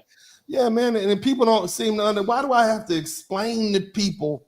It's annoying to have to explain to people, hey, if we threaten them with $1 trillion, you'll be able to get your passports and your citizenship a lot easier. Wouldn't you like to go over there and say, look, this is the land that we had. We had an agreement that we came up with in 2030, and we got 40 million acres set aside for foundational black Americans. This is y'all land. Go pick a spot. We could have a homestead, something like we had when I got some other people coming in. And where the critics at? Come on in, critics. I need the critics, sisters. It's open to you too. If you want to come criticize, come on and criticize. Come tell me how I make you feel. If you don't like my delivery, I'm cool with that too, because I'll accept that. Okay, I get it. I will accept that. Okay. But man, it'd be great if we could clear a path for the next generation to have somewhere to go, in my opinion. Okay. Brother, what else? I'm gonna let you get the last word. I'm gonna bring somebody else in here. Nah, man, I'm like, you know, just giving you a good shout out. I'm just saying, not to mention the gold and other minerals as well, right? Lithium and all. Yeah, definitely. You know, wouldn't it be great if we got a financial interest in some of that? Yep. You see what I mean? See, you can't. I want you Africans to listen to me. You can't be brother when you signing those applications and getting in our medical schools and our graduate schools, and then be like, oh, we're not the same people. When we say, well, give us some of those minerals and whatnot that we would have had we been left. Oh, no, we weren't selling our own people. Africans weren't selling other brothers and sisters. No, we weren't selling our own people. We were selling you all. Y'all from different tribes. Okay? Oh, we not brothers. So are we brothers and sisters or are we not? Shout out to Dharma Warrior. And that's the part I don't like. Man, Devin, let me let my man Broken Blade come in here. Man, thank you so much. Always good having you in here. Appreciate you, man. I'm going to keep up the good fight. Yes, sir. Yes, sir. Brother Broken Blade, brother, what's happening? Welcome. You are not a critic either, okay? And I'm looking for the critics. The name of this broadcast is Don't Run Now, okay? But they have not showed up. Where are the critics at? The link is still in the chat room. I'd love to hear from you all. But Broken Blade, man, feel free to, let's talk about some of the criticisms and the pushback that you've seen me receive, because I know you are always in the chat room and you're always in the comments section. What are your thoughts on some of the critics? What is something that when they say, because many of these people just showed up, you see, and they don't really, they just talking. They haven't heard the depth of what I'm even speaking about. What are your thoughts, man? The floor is open. Oh, for the past few months since this conversation started, we've seen just many childish, disingenuous arguments. Those just causing problems. They think that the main character is this, that, all this other nonsense. And I've come to realize recently that it's willful blindness. Mm-hmm. They don't want to understand. Right, they don't. Perhaps a part of them can. Mm-hmm. I saw a piece of a podcast a couple days ago. It was an African man talking to an FBA woman. And from his words, they practically worship white people in the continent of Africa. Mm-hmm. He literally said, there's a joke there where the priest says, let us pray. Black people get down on their knees and bow to the ground. White people open their eyes. Yeah. Well, I mean, the thing is, Broken Blade, Africans suffer from the issues associated with colonization also. Okay, they suffer from light skin supremacy, white supremacy. You have sisters in the continent with weave on. I mean, they have the same issues. Same thing in the Caribbean. All of these folks are subject to the same culture. Self-hate, because the truth is it's self-hate. That's why they can't love us, because they hate themselves. So how do you negotiate with somebody who hates themselves and they hate you because you remind them of them? You can't. Okay, you can't. And so if you want something from these folk that don't like you and hate you, then you got to have power over them, period. Absolutely. And unfortunately, my African brothers and sisters, even though you all don't call us African brothers and sisters, we see how you work. You bow down and you kiss the white man's butt. They can do no wrong. You embrace them. And then when it comes to black people, you tell us, oh, you're not our brothers. You're not our sisters. So what do? What do I do for my people? Because like many other black people, I was enamored by Africa too as a youth. You see, we loved Africa. We loved everything about Africa. There's a reason why that movie, again, and I'm gonna refer to Black Panther, is one of the highest grossing movies in the world. It's because black people made it hot. Absolutely. You see, a fictional story about a black African kingdom in Africa. It shouldn't have went anywhere. It wasn't even that popular in the comic books. But we made it hot because we love Africa. But see, when you all came with the disrespect and we could deal with that. But the institutional rejection, our people coming over there for land and trying to set up shop, and our people coming over there trying to get dual citizenship, you'll let the actors and the rich people in, you'll crown them king and make them a chief of a tribe somewhere. But the brother who's an auto mechanic, or the sister who is a nurse or something like that, they got to pay these exorbitant amounts of money, and they work their whole life in Philadelphia and Chicago and in New York to come to Africa, and you treat them horribly. So I want to clear the path to make it easier for my people. That's my legacy. That's what it would be. But that's the criticism that a lot of people understand, and they don't even understand the history of what's going on. And recently, my thing is this, man, if you're going to talk about us, I'm going to talk about you. You see? So, okay, well, you know what, y'all, I will tell you, you talk about our culture. Let me talk about your scammy culture. Because see, 6 one way, half a dozen other. I'm not going to let you sit up here and disrespect my people in the skin that I have to live in. And I'm not going to give it back. That's why I brought up the fact that Antonio from the Congo, a brother named Anthony Johnson, was the first slave owner, a black slave owner that sued to keep another black man in slavery for life. And see, that's what hurts when you start hitting them with the facts and the history that's unescapable. Go ahead, brother, please continue. Oh, yeah, the reason why most of their countries are struggling the way they are is usually it's more often than not, it's their fault. Mm-hmm.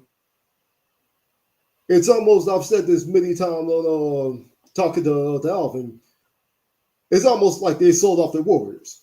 Mm-hmm. Yeah. I've heard stories from several FBA that are living in Africa, different countries, that have traveled to different countries, that they've met good-hearted people that are scammers, but they get scammed as well. They just take it on the chin. Right.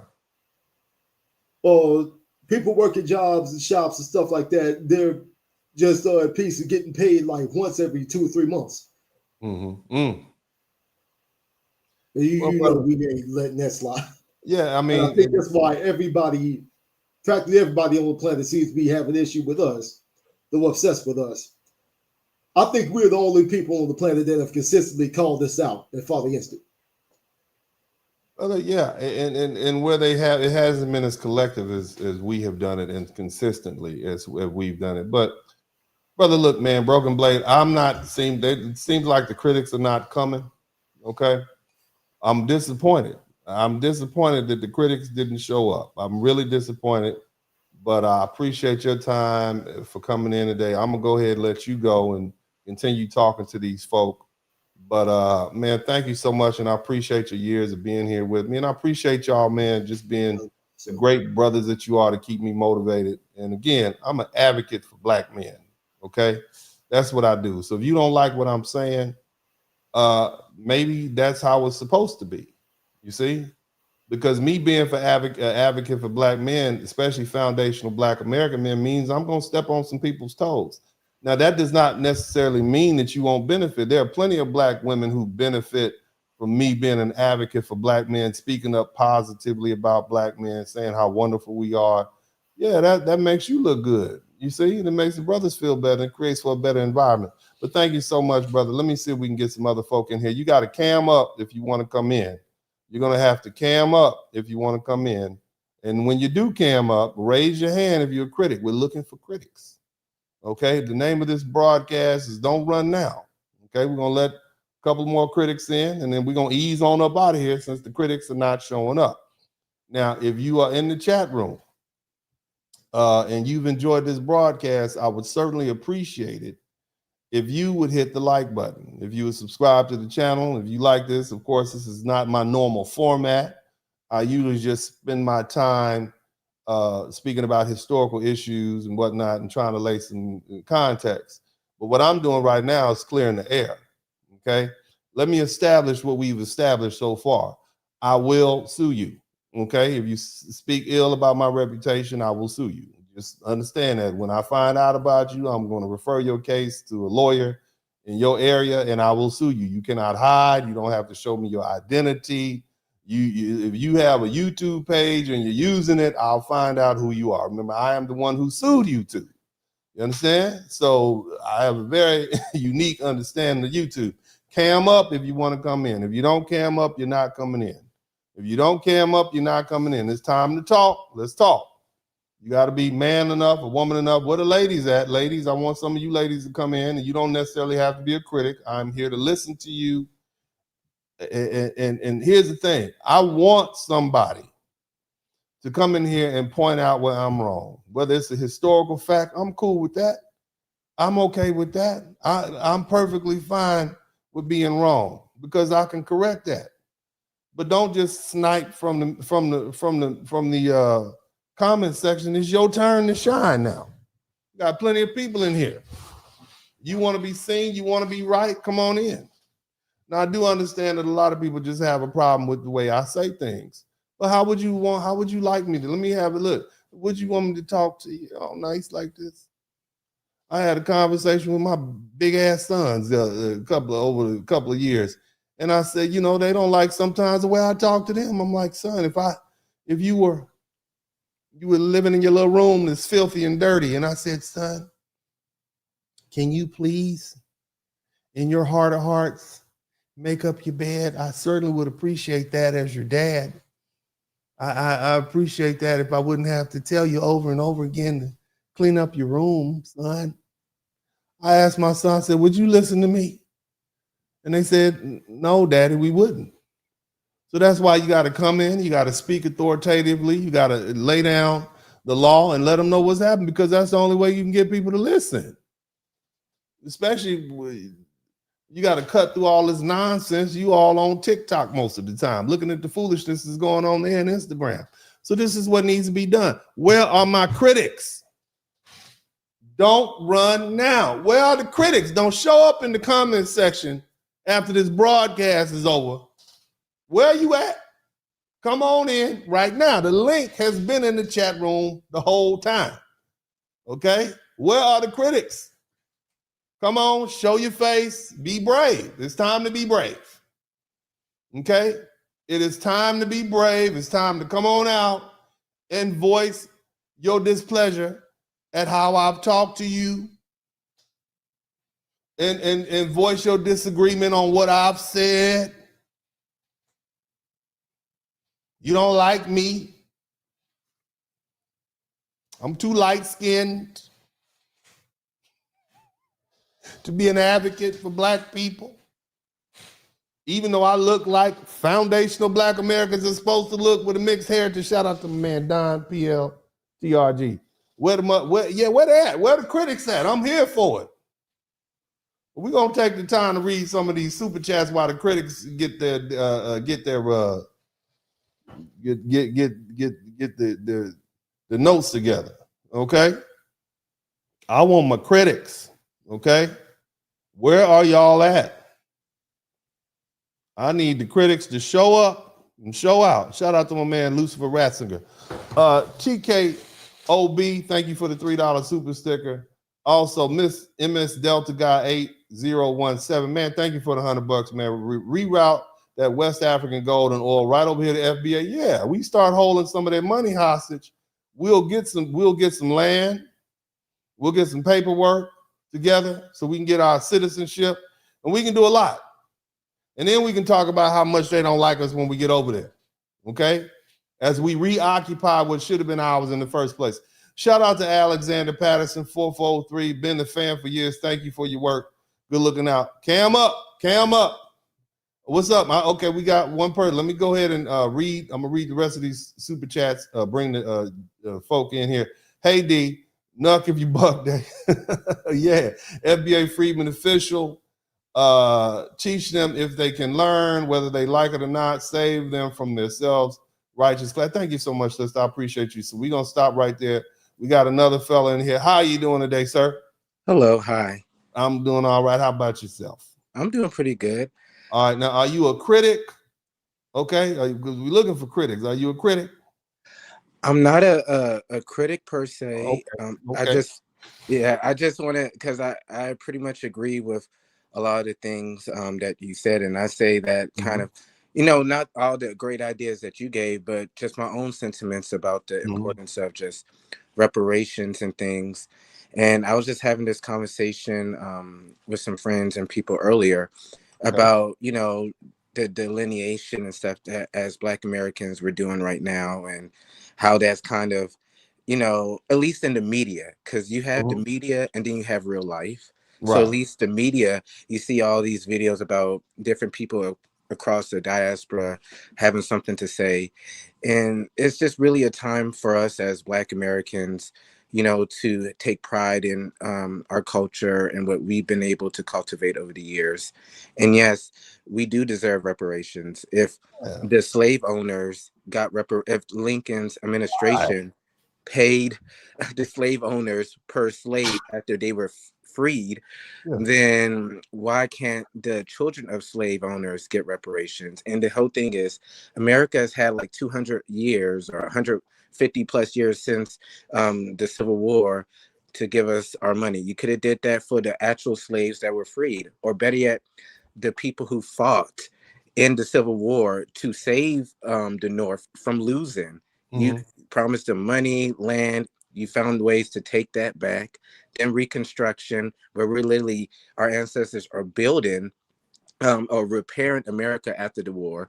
You didn't do that. And then our ancestors decided, okay, we're going to take this route that people who like to be contrary to the movement, okay, we'll build our own towns, our own cities. And at least in Tulsa, it was $1 million flowing through that town and city compared to the other side of the train tracks, if you know what I'm saying.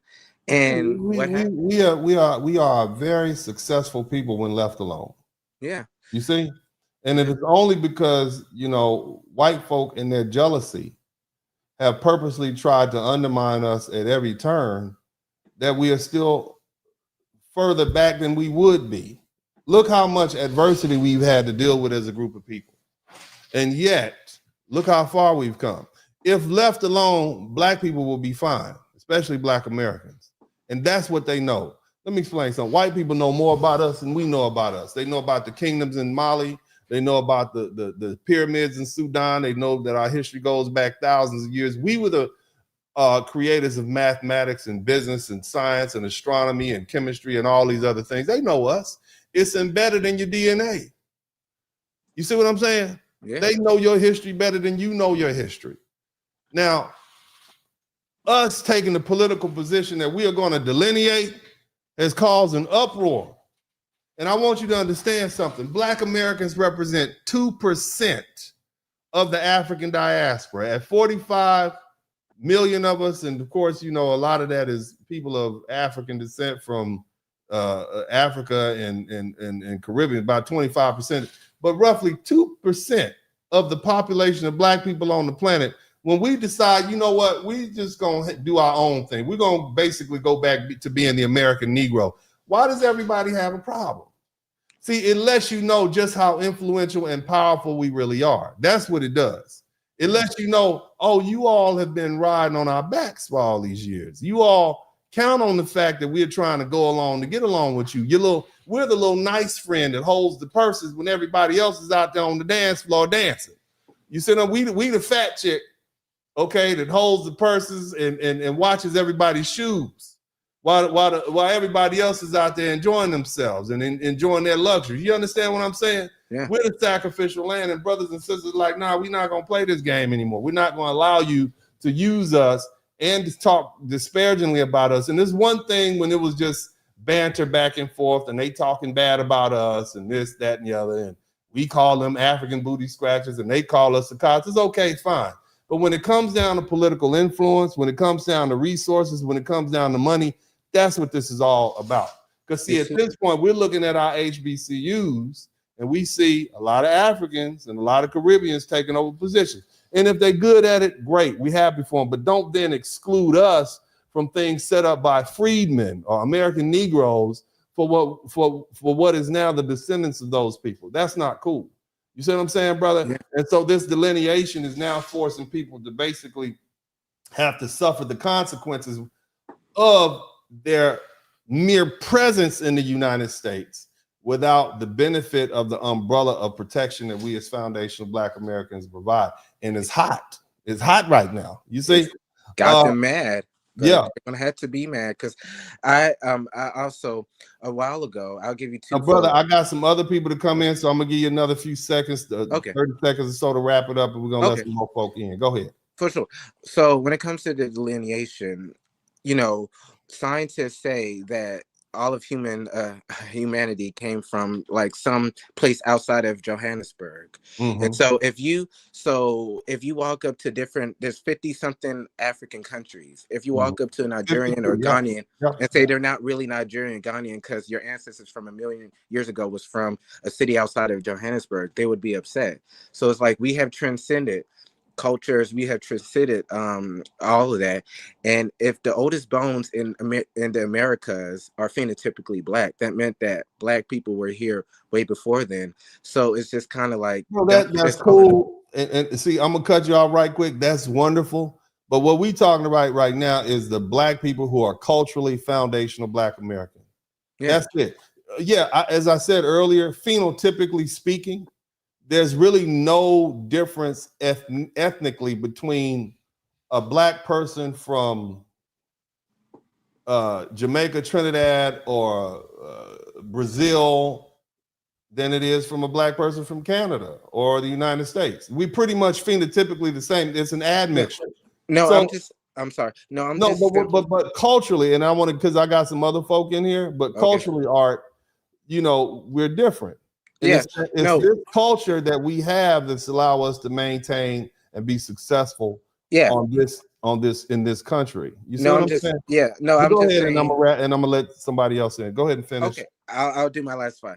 No, I agree with you. I'm FBA. No, what I'm saying is stop pitting us as Black Americans in a quote unquote African box or in a certain boxes. Allow us to transcend. That's why I was trying to use that example as like the African countries.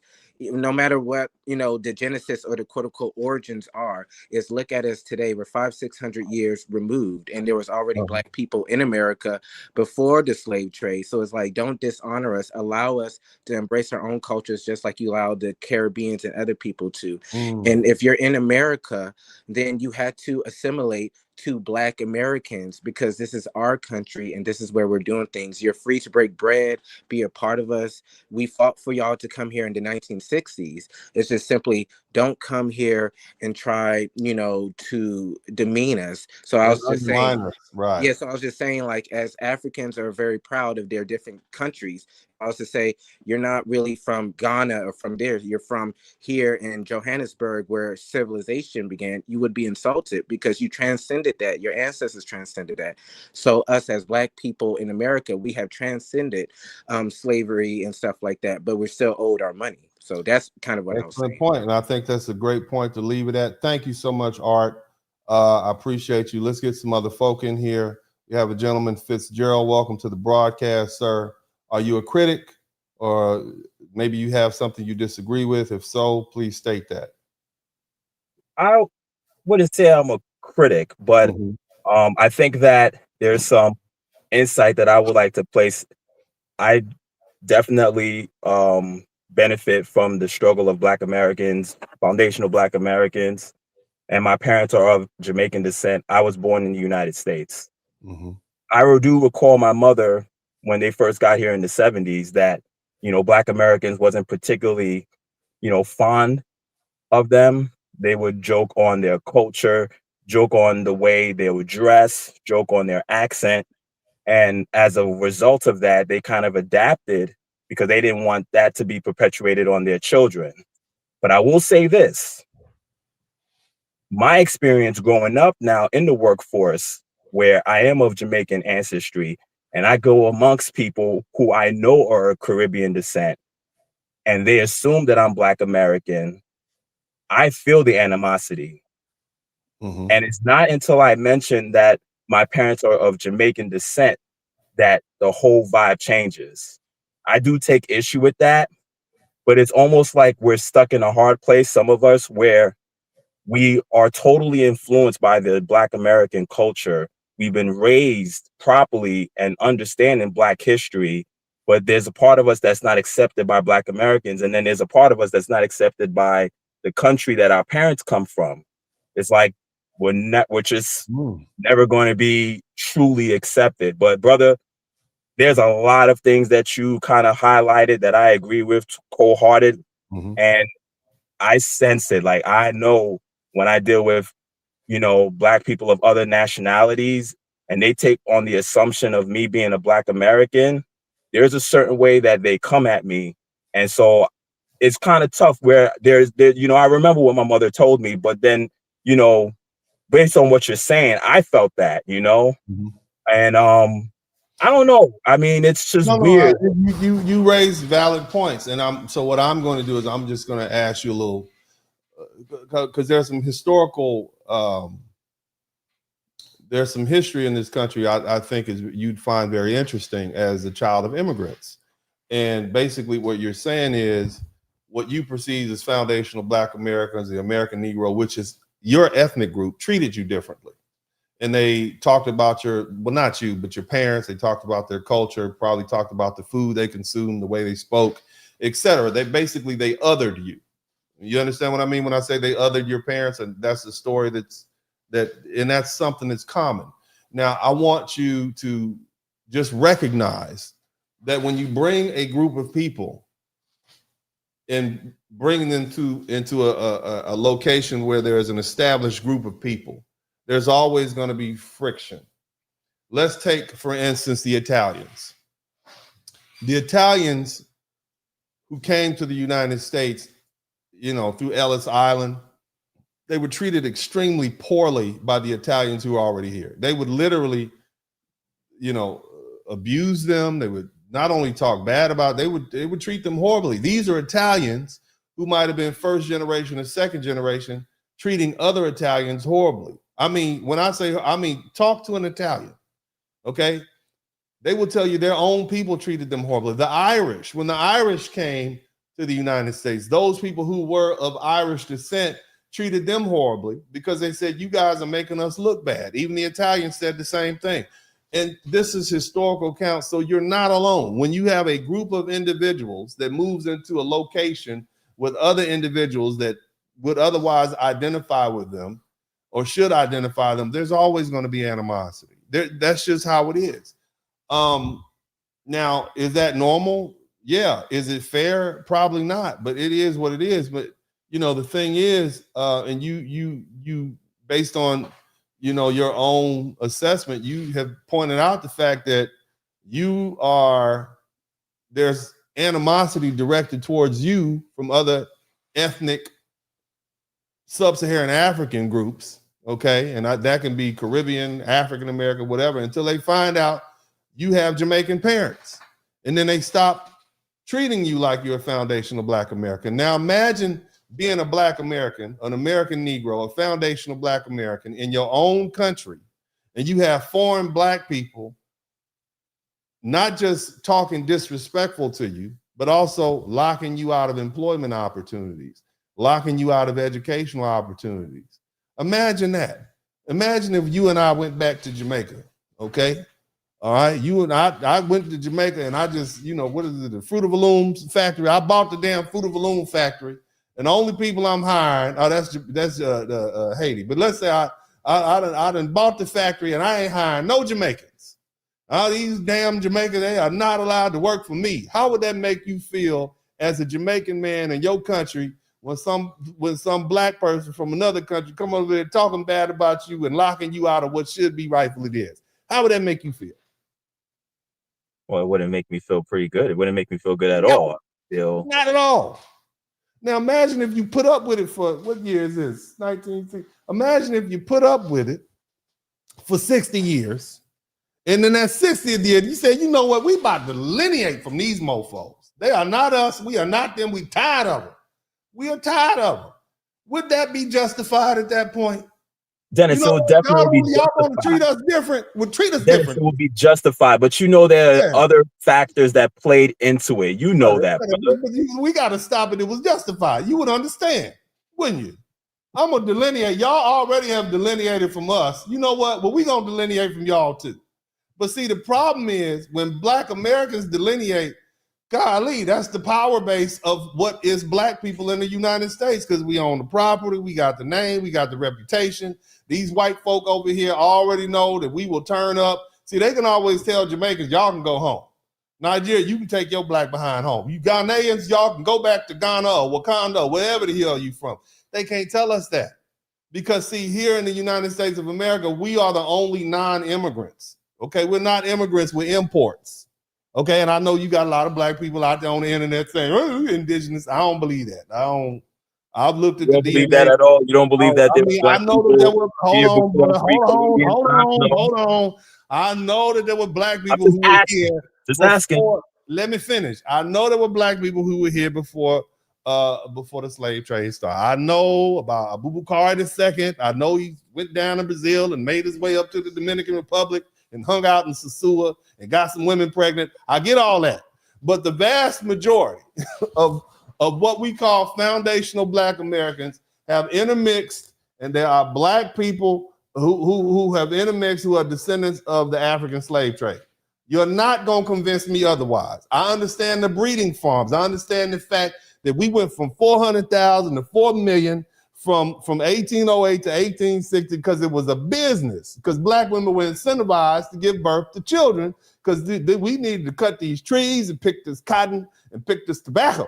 Okay, and the white folks said, we're not going to get out there and do it. We need more niggers. Okay, so mammy, you better get busy. We'll give you 8 bushel of cotton and 2 mules if you give me 8 of them Negro babies. That's what happened. That's literally what happened. It's a horrible story, and I say it with just, but that is factual. That's why we had such an uptick. Anybody telling you that we just was here and we was walking around with feathers, look, let me tell you something about Native Americans. They don't run as fast as Jamaicans. Okay, it is that African DNA that has y'all winning these gold medals. You Black people out there, look at me very closely. It ain't no Native Americans in the NFL like that. The reason that we got all these fast running, high jumping, slam dunking, basketball shooting, 360-degree slam dunking Black people is because of that African DNA. Okay, I'm gonna tell you that. I know you don't like that, but the proof is in the pudding. If Native Americans had all this athleticism, okay, that these Black Americans had, they wouldn't be on the damn reservation. They'll be in mansions somewhere, living it. They'll be hanging out in Miami, and you will be on the reservation. All right, so cut it out. Stop trying to tell me you are not running that damn fast because a descendant of a North Asian migration came here 10,000 years ago. You are Black. You are Black and make them not native. Well, yeah. Well, Black people are native to the whole earth. You understand what I'm saying? I understand that. Down with that, and I'm even going to tell you that Black people were trading and coming back to the Yucatan and all over what we call the New World for centuries before white folk came here. I'm saying I'm okay with that. But what I'm not going to do is let you sit up here and convince me that I am a feather as opposed to a descendant of a West African slave trade. I'm not going to believe that. We run too fast for that. I look at can I please? I look at Negroes from Africa, from Nigeria, and I said that it looked just like my cousin Leon. You see what I'm saying? No, you're right. You're right. There's some people there. I'm like, wow. Yeah, you're right. Let's line up all the people that say they Native American, and we're gonna get some real Native Americans from the reservation, and we're gonna have a contest in basketball. All right, that's what we're gonna do, and we're gonna see who wins. We're gonna see who can outrun who. We're gonna see who can qualify for the NFL and the NBA, and then you can tell me that you're Native American. Tell me that, okay? But I know I'm saying this in jest, but bro, I'm just. No, I appreciate that. I appreciate you. So, but I get what you're saying, and again, I just wanted to just put that out there, just from my parents' experience and my experience. I appreciate everything you do. I don't want to hold you up too much. You ain't holding me up, bro. This is a valid point. Basically, what you're saying is my parents weren't treated right when they got here by foundational Black Americans. They treat us like the other. And what I'm trying to do is say, hey, bro, look at my culture. Look at my foundational Black American culture. It was built for survival. The only reason that we have not gone the way of the Native American is because our culture has made sure that everything we do was meant for survival. The way we sing, the way we dance, the way we pray. You understand? They stripped us of our humanity. So what our soul music did was show the whole world just how humane we really were. They stripped us. They told us we weren't good enough. So we have had people who mastered the basketball court, the football field, literally geniuses, whether we're talking about the boardroom or the courtroom, or we're talking about the science lab. We had to show them that. Our culture tells us not only do we have to work hard, we have to work 2 times, 3 times as hard. This is that same culture. Our food, they gave us the worst part. Same thing in Jamaica, and we turned it into soul food. We made it into a living thing. We took the worst and made the best. So our survival culture is what this is. Do you know why they were talking bad about your mama and your daddy when they got here? Do you know why? I'm gonna help you understand. That's a component of our culture. Do you understand why? Yeah, go ahead. No, I get where you're going, but go ahead. No, you tell me why. Go ahead. You said it. Tell me why. I think it's a way of, it's no different when you're snapping on someone who looks different, but you're not doing it maliciously. You're doing it in jest. You're accepting them, but you're just like, you look funny. No, that ain't it. Would you like me to tell you why that's part of the foundation of Black American culture? Go ahead. You see this, I'm not going to use a profane language, but you see this young melanin challenged individual who's out here walking around with a pew-pew calling Black folk the N-word on Instagram. That was going on rampantly up until about 1970. You see what I mean? The reason that Black Americans cap on each other, the reason that we roast each other, is because the white man is going to do away with it. You had a grown-ass 60, 70-year-old Black man, they call him boy. The N-word was, some folk thought the N-word was their name. Everything was in there. You could look at some of the case law. The N-word was part of the case law. This racial epithet, this disrespect. So we had to toughen our people up. Your mama would talk worse about you than any white man. So by the time you got out your house, you had been called 32 MFers, 45 N-words, and a couple of SOBs to boot. And that's before breakfast. So by the time you got out into the world in some of these small towns in the South, it wasn't nothing the white man could say to you that your mama didn't say to you. Saying this is training, he was training them, brother. Because what? Let me tell you, my uncle. For you all who read my book, my Uncle Bob said, white men, if you turned up against some white folk, they would come slaughter your whole family. They call it culling the bad blood. If you had a Black person that did something to a white person, not only would they unalive you, they would come wipe out your whole family. Your whole family. So you had to be a lot tougher. You had to take those words. And the law said that there was nothing that a white man can do to you But basically, the black man had no law that a white man had to abide. So what happens when we get some new black immigrants to this country and they decide they want to buck up and speak back to these white folk for disrespecting them because they full of pride because they come from a country full of black people? Well, them white folk don't know the difference between your black skin and this black man from Alabama. You just another N-word. And so you get out there and get sensitive and you buck up. Guess what? We all get drug in. That was part of the survival culture. And one of the greatest disrespects that I think, I can speak on behalf of many foundational Black Americans, is for you all to say we don't have a culture. Capping, jawing, roasting each other, that's part of our culture because it's a survival technique because it toughened us up to these words. Little Ruby Bridges, the little girl Ruby Bridges, he had to walk through all those crazy white people speaking ill about her when she integrated that school in Little Rock. She wouldn't have survived. And other black people wouldn't have been able to go. Jackie Robinson, they roasted him something horrible. You see what I mean? Jesse Owens. These are all our great heroes. They will tell you when they were picking him to play baseball, they would say, look, man, we got to have the right to, it was Satchel Paige and some other people in the Negro Baseball League that were much better, but they didn't have the temperament to deal with that. So that's why they got him. You see what I mean, brother? Yeah. So you know what you're doing is you're misunderstanding a cultural adaptation for survival for personal district. They were doing you a favor. They were doing your parents a favor. They were calling you everything that the white folk would call you and worse, so that when you had to deal with it in the workplace, you wouldn't lose it. You understand what I'm saying? So you've been acculturated. They were trying to acculturate you. And look, it's ignorant, brother. It's ignorant as hell. Okay? Even the violence that we perpetuate on each other is ignorant. But do you know why we have survived as a group of people? As foundational, you know why we have survived? Because on one hand, you got your Martin Luther King, but on another hand, you got your Malcolm X. So if you don't listen to my peaceful brother, you're going to see me. Malcolm went down to Montgomery, Alabama. He went down and said, if it ain't a peaceful protest, I'm going to be, y'all do something to my people, I'm going to be back. The Deacons of Defense, Christian black men who took up arms, they were there at all of those civil rights meetings, those peaceful civil rights. They was right there with their pistols on them, fresh out the war. So there's always been that necessity. There's always been the capability to perpetuate violence to protect ourselves. They never talk about that in the history books. But that's why we're violent people. It's unfortunate that we've turned on ourselves, but violence is how this country was born.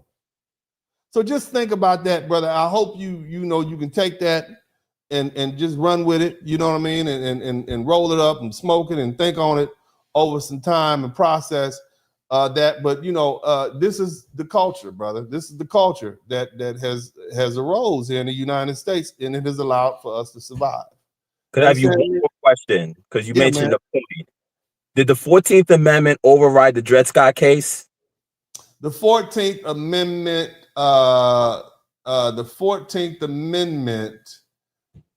basically said you can't discriminate against people. Now you got the 5th Amendment that says the federal government couldn't discriminate. And then you got the 14th Amendment that says the states can't do it, and it personified it. You see what I mean?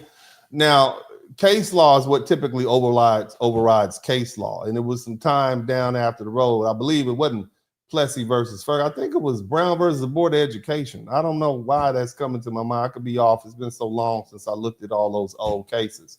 But typically it's case law, the interpretation of an amendment or a law that overrides. I have to look into that more particularly. But I think you pick up what I'm putting down. I think we clarify some things. So, you know, tell your parents, look, that's what black people do. We call each other worse names than that. I'm an African booty scratcher too. Yeah, we all have been called African booty scratchers. Yeah, that term is so old, man. It's crazy. Yeah, but we have all been called all the names that they call every immigrant to this country, every black American child before the age of coconuts 7. For us. Yeah. Anyway, that's beside the point. But I get the gist, and I appreciate you just breaking that down. Mm-hmm. God bless you, man. I appreciate that. Big up Jamaica, roster. Anyway, I'm sorry. Let me cut that out, man. I'll talk to you later. Anyway, It's been, I'm tired.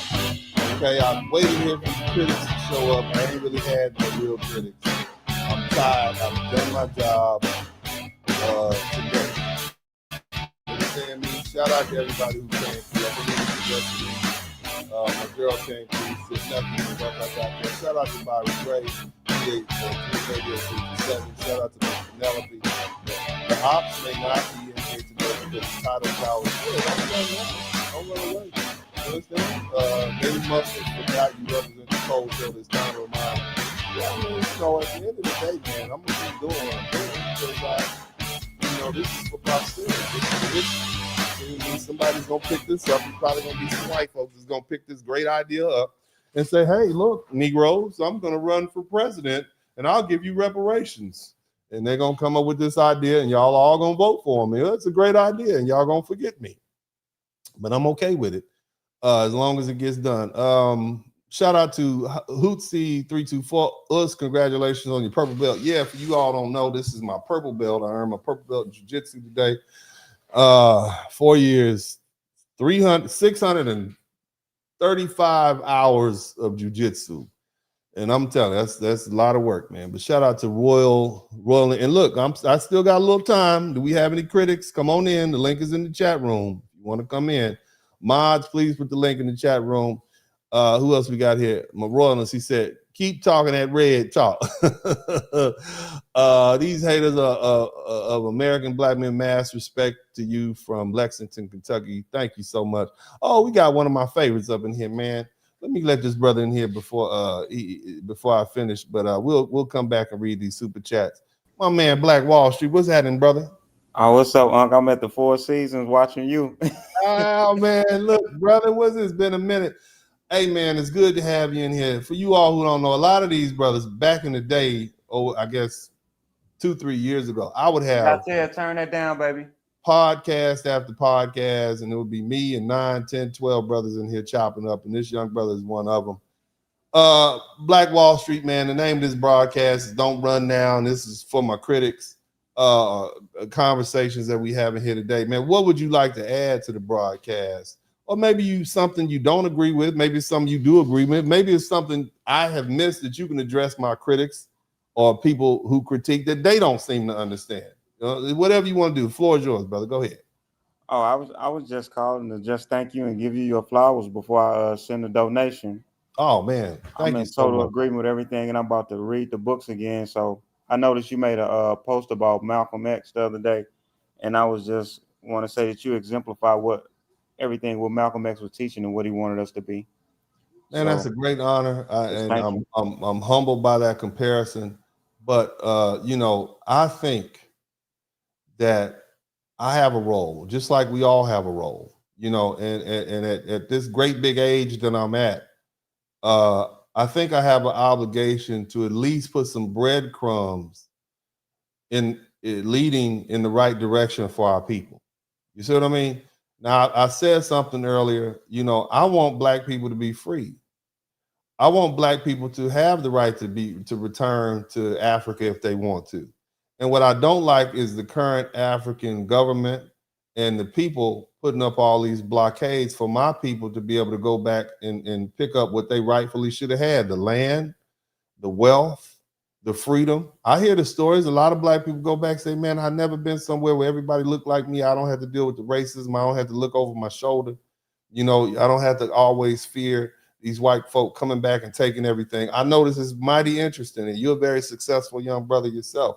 It's mighty interesting. It seems like the higher a black man gets, the more he becomes targeted, and they try to strip him of his wealth. Did you know that whole thing about Sean Combs? Did you know the whole point of trying to convict him for that conspiracy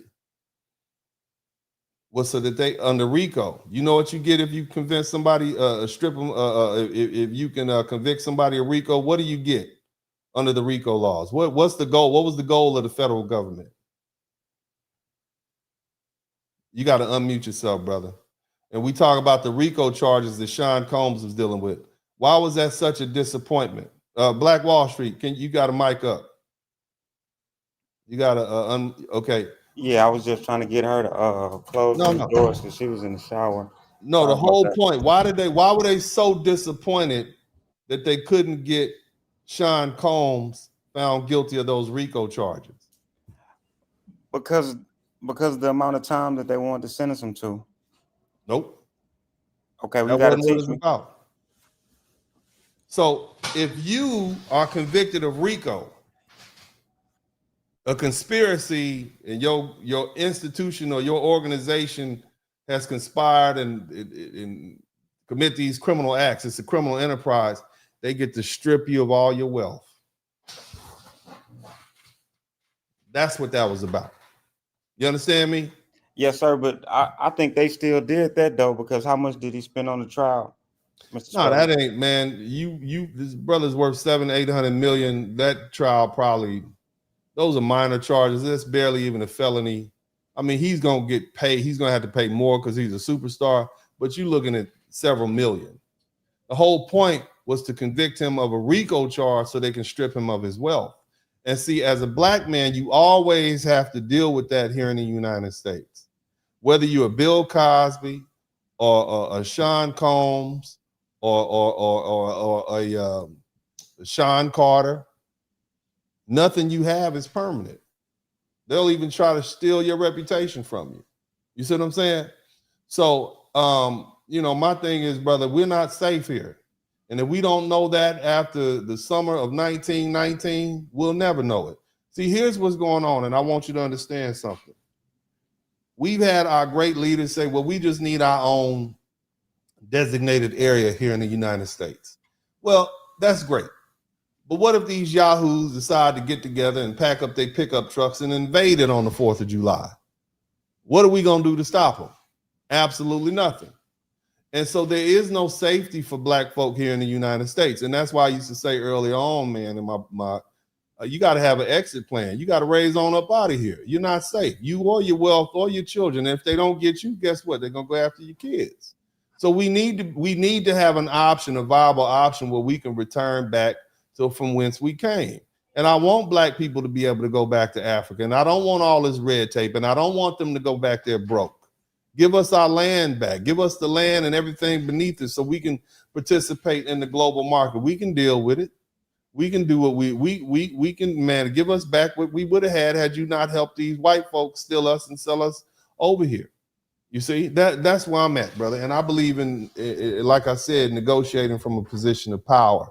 And that's why I said, well, let's hold this reparations over their head. But Black Wall Street, I'm going to let you go ahead and wrap this up with a few more things to say. And I'm going to go back to reading these super chats, brother. Go ahead. What else would you like to add?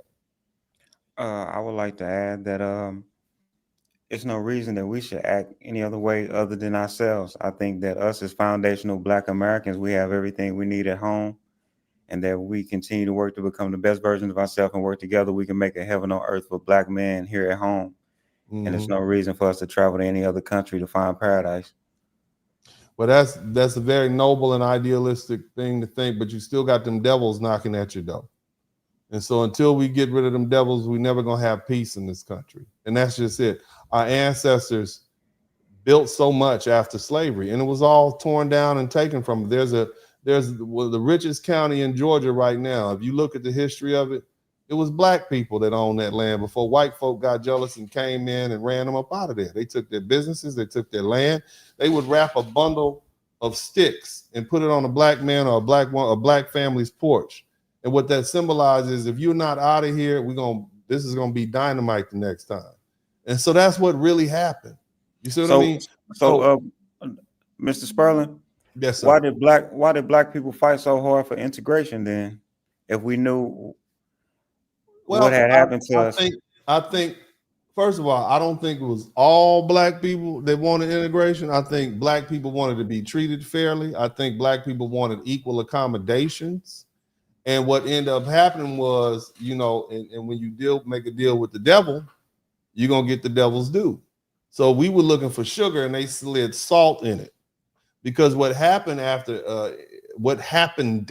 after integration is that all the Black businesses, the bus lines, the companies, the hotels, either they got ran out of business or they got bought out by white folk, and Black folk began to patronize them. As soon as they could buy the white man's ice, they did.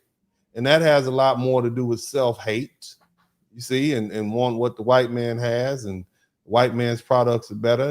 And that's something that's a cultural aspect, that's a hangover from slavery and colonialism. The truth is, black man, we don't love ourselves enough. I don't want to get sidetracked from this conversation, but we have some issues. And it's not just black people here in the United States, and it's not just black people in general across the world. Latinos have some serious self-hate issues. People in the South Pacific, those Indonesians, they have some serious self-hate. Look at the Indians. Look at all these MAGA Indians right now. These people are they thought that white folk would accept them because of their education and because, hey, you know what? We don't like those N-words as much as you. Let me show you how prejudiced we can be towards them. And now they're getting a wake-up call. You see what I'm saying? So the thing that white folk have brought to this world is a lot of self-hate for black people and people of color or brown people throughout the earth. And that's just something that, if we let them do that, these little small percentage of people, we let them do that, that's our own damn fault, but we got to get over it. But Black Wall Street, brother, go ahead, brother, and then we're going to... Last thing I was going to say, how long do you think it's going to be before we come back to our original selves, since that drugs and integration destroyed the economic independence for the black man and black woman in the wilderness of North America? So how long you think it's going to be before we get back to Black Wall Street? Away from the people that put the drugs in our community? But thank you so much, brother. God bless you. I appreciate you, Black Wall Street. Always good to see you, man. You got that clean line, too. You got that Boosie fade popping. Shout out to you. Anyway, I'm going to talk to you later, brother. Thank you so much. All right. Okay. So we ain't really get a whole lot of critics up in here. We got a lot of people in here. Good folk, good conversation. Shout out to Wayne Lundy. He said, I follow your wisdom. First things first, my sons need more of this energy. Salute, applaud, and truly appreciate the message. Thank you so much, family. Who else we got up in here? Miss Penelope, thank you so much, sweetheart. These Euro chicks operate under the whole different type of trick. Thank Lock Profits, Oak Cliff, Texas, showing love for FBA community.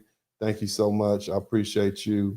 Drew G007, the panel guest should know the history of Freedman Bank when whites managed our cash and stole what they sure did.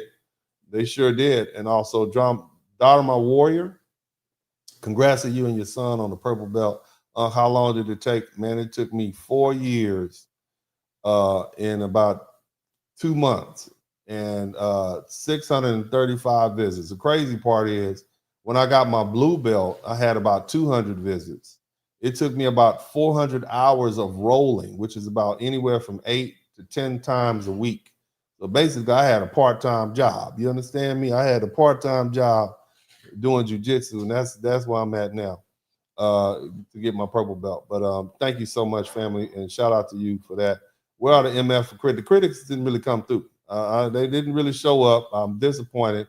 I'm not gonna do this all the time, but you know, I gave you a chance to come air it out. A lot of people had some things to say, and we got that information out there. So if you want to fight with these in the comments section, go right on ahead. Dharma Warrior, we used to laugh at Africans and call them African beef scratch, etc. And I think that's the part why they feel the way they do towards the TBH.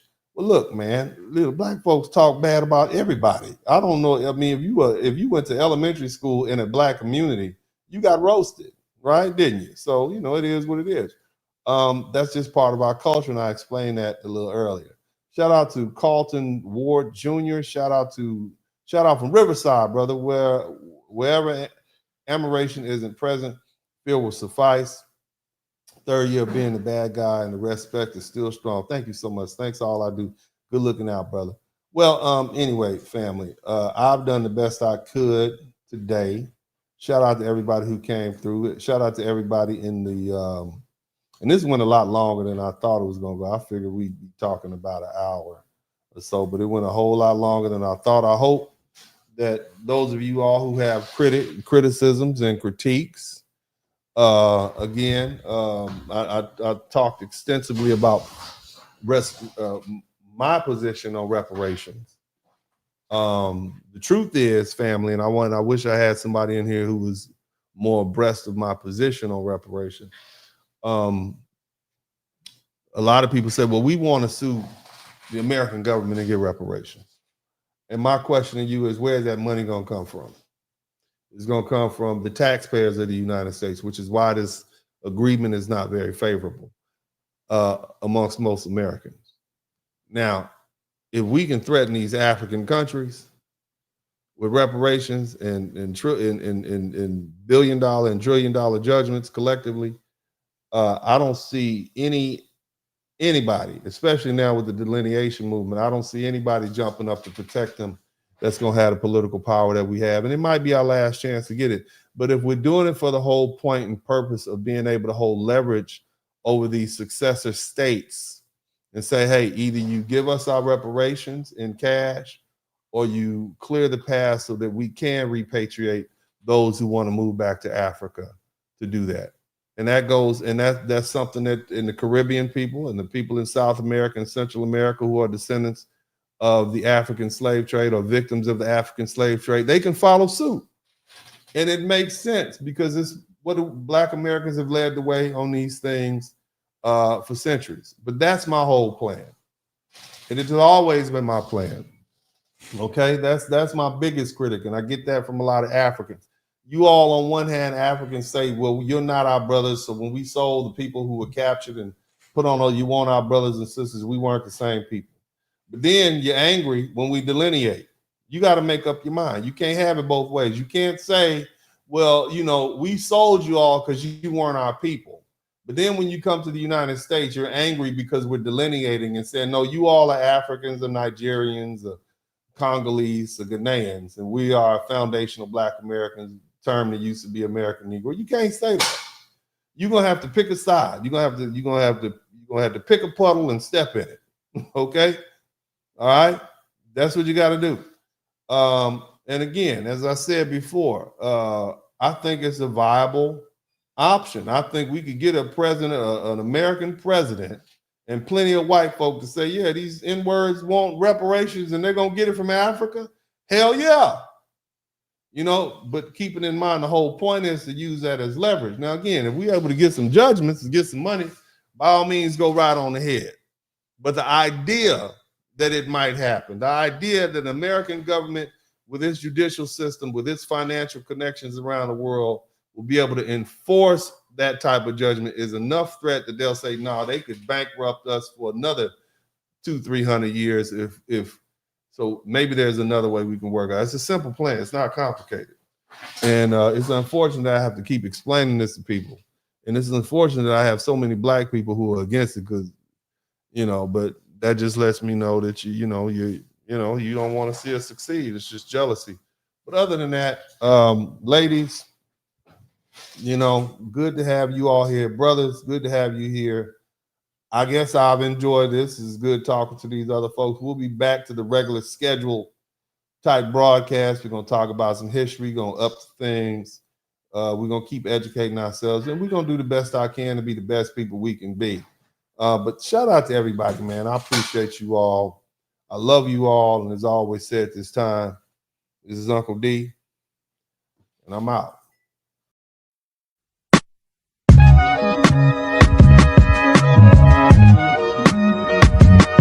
In the SPURLING podcast. Hit the like button, subscribe.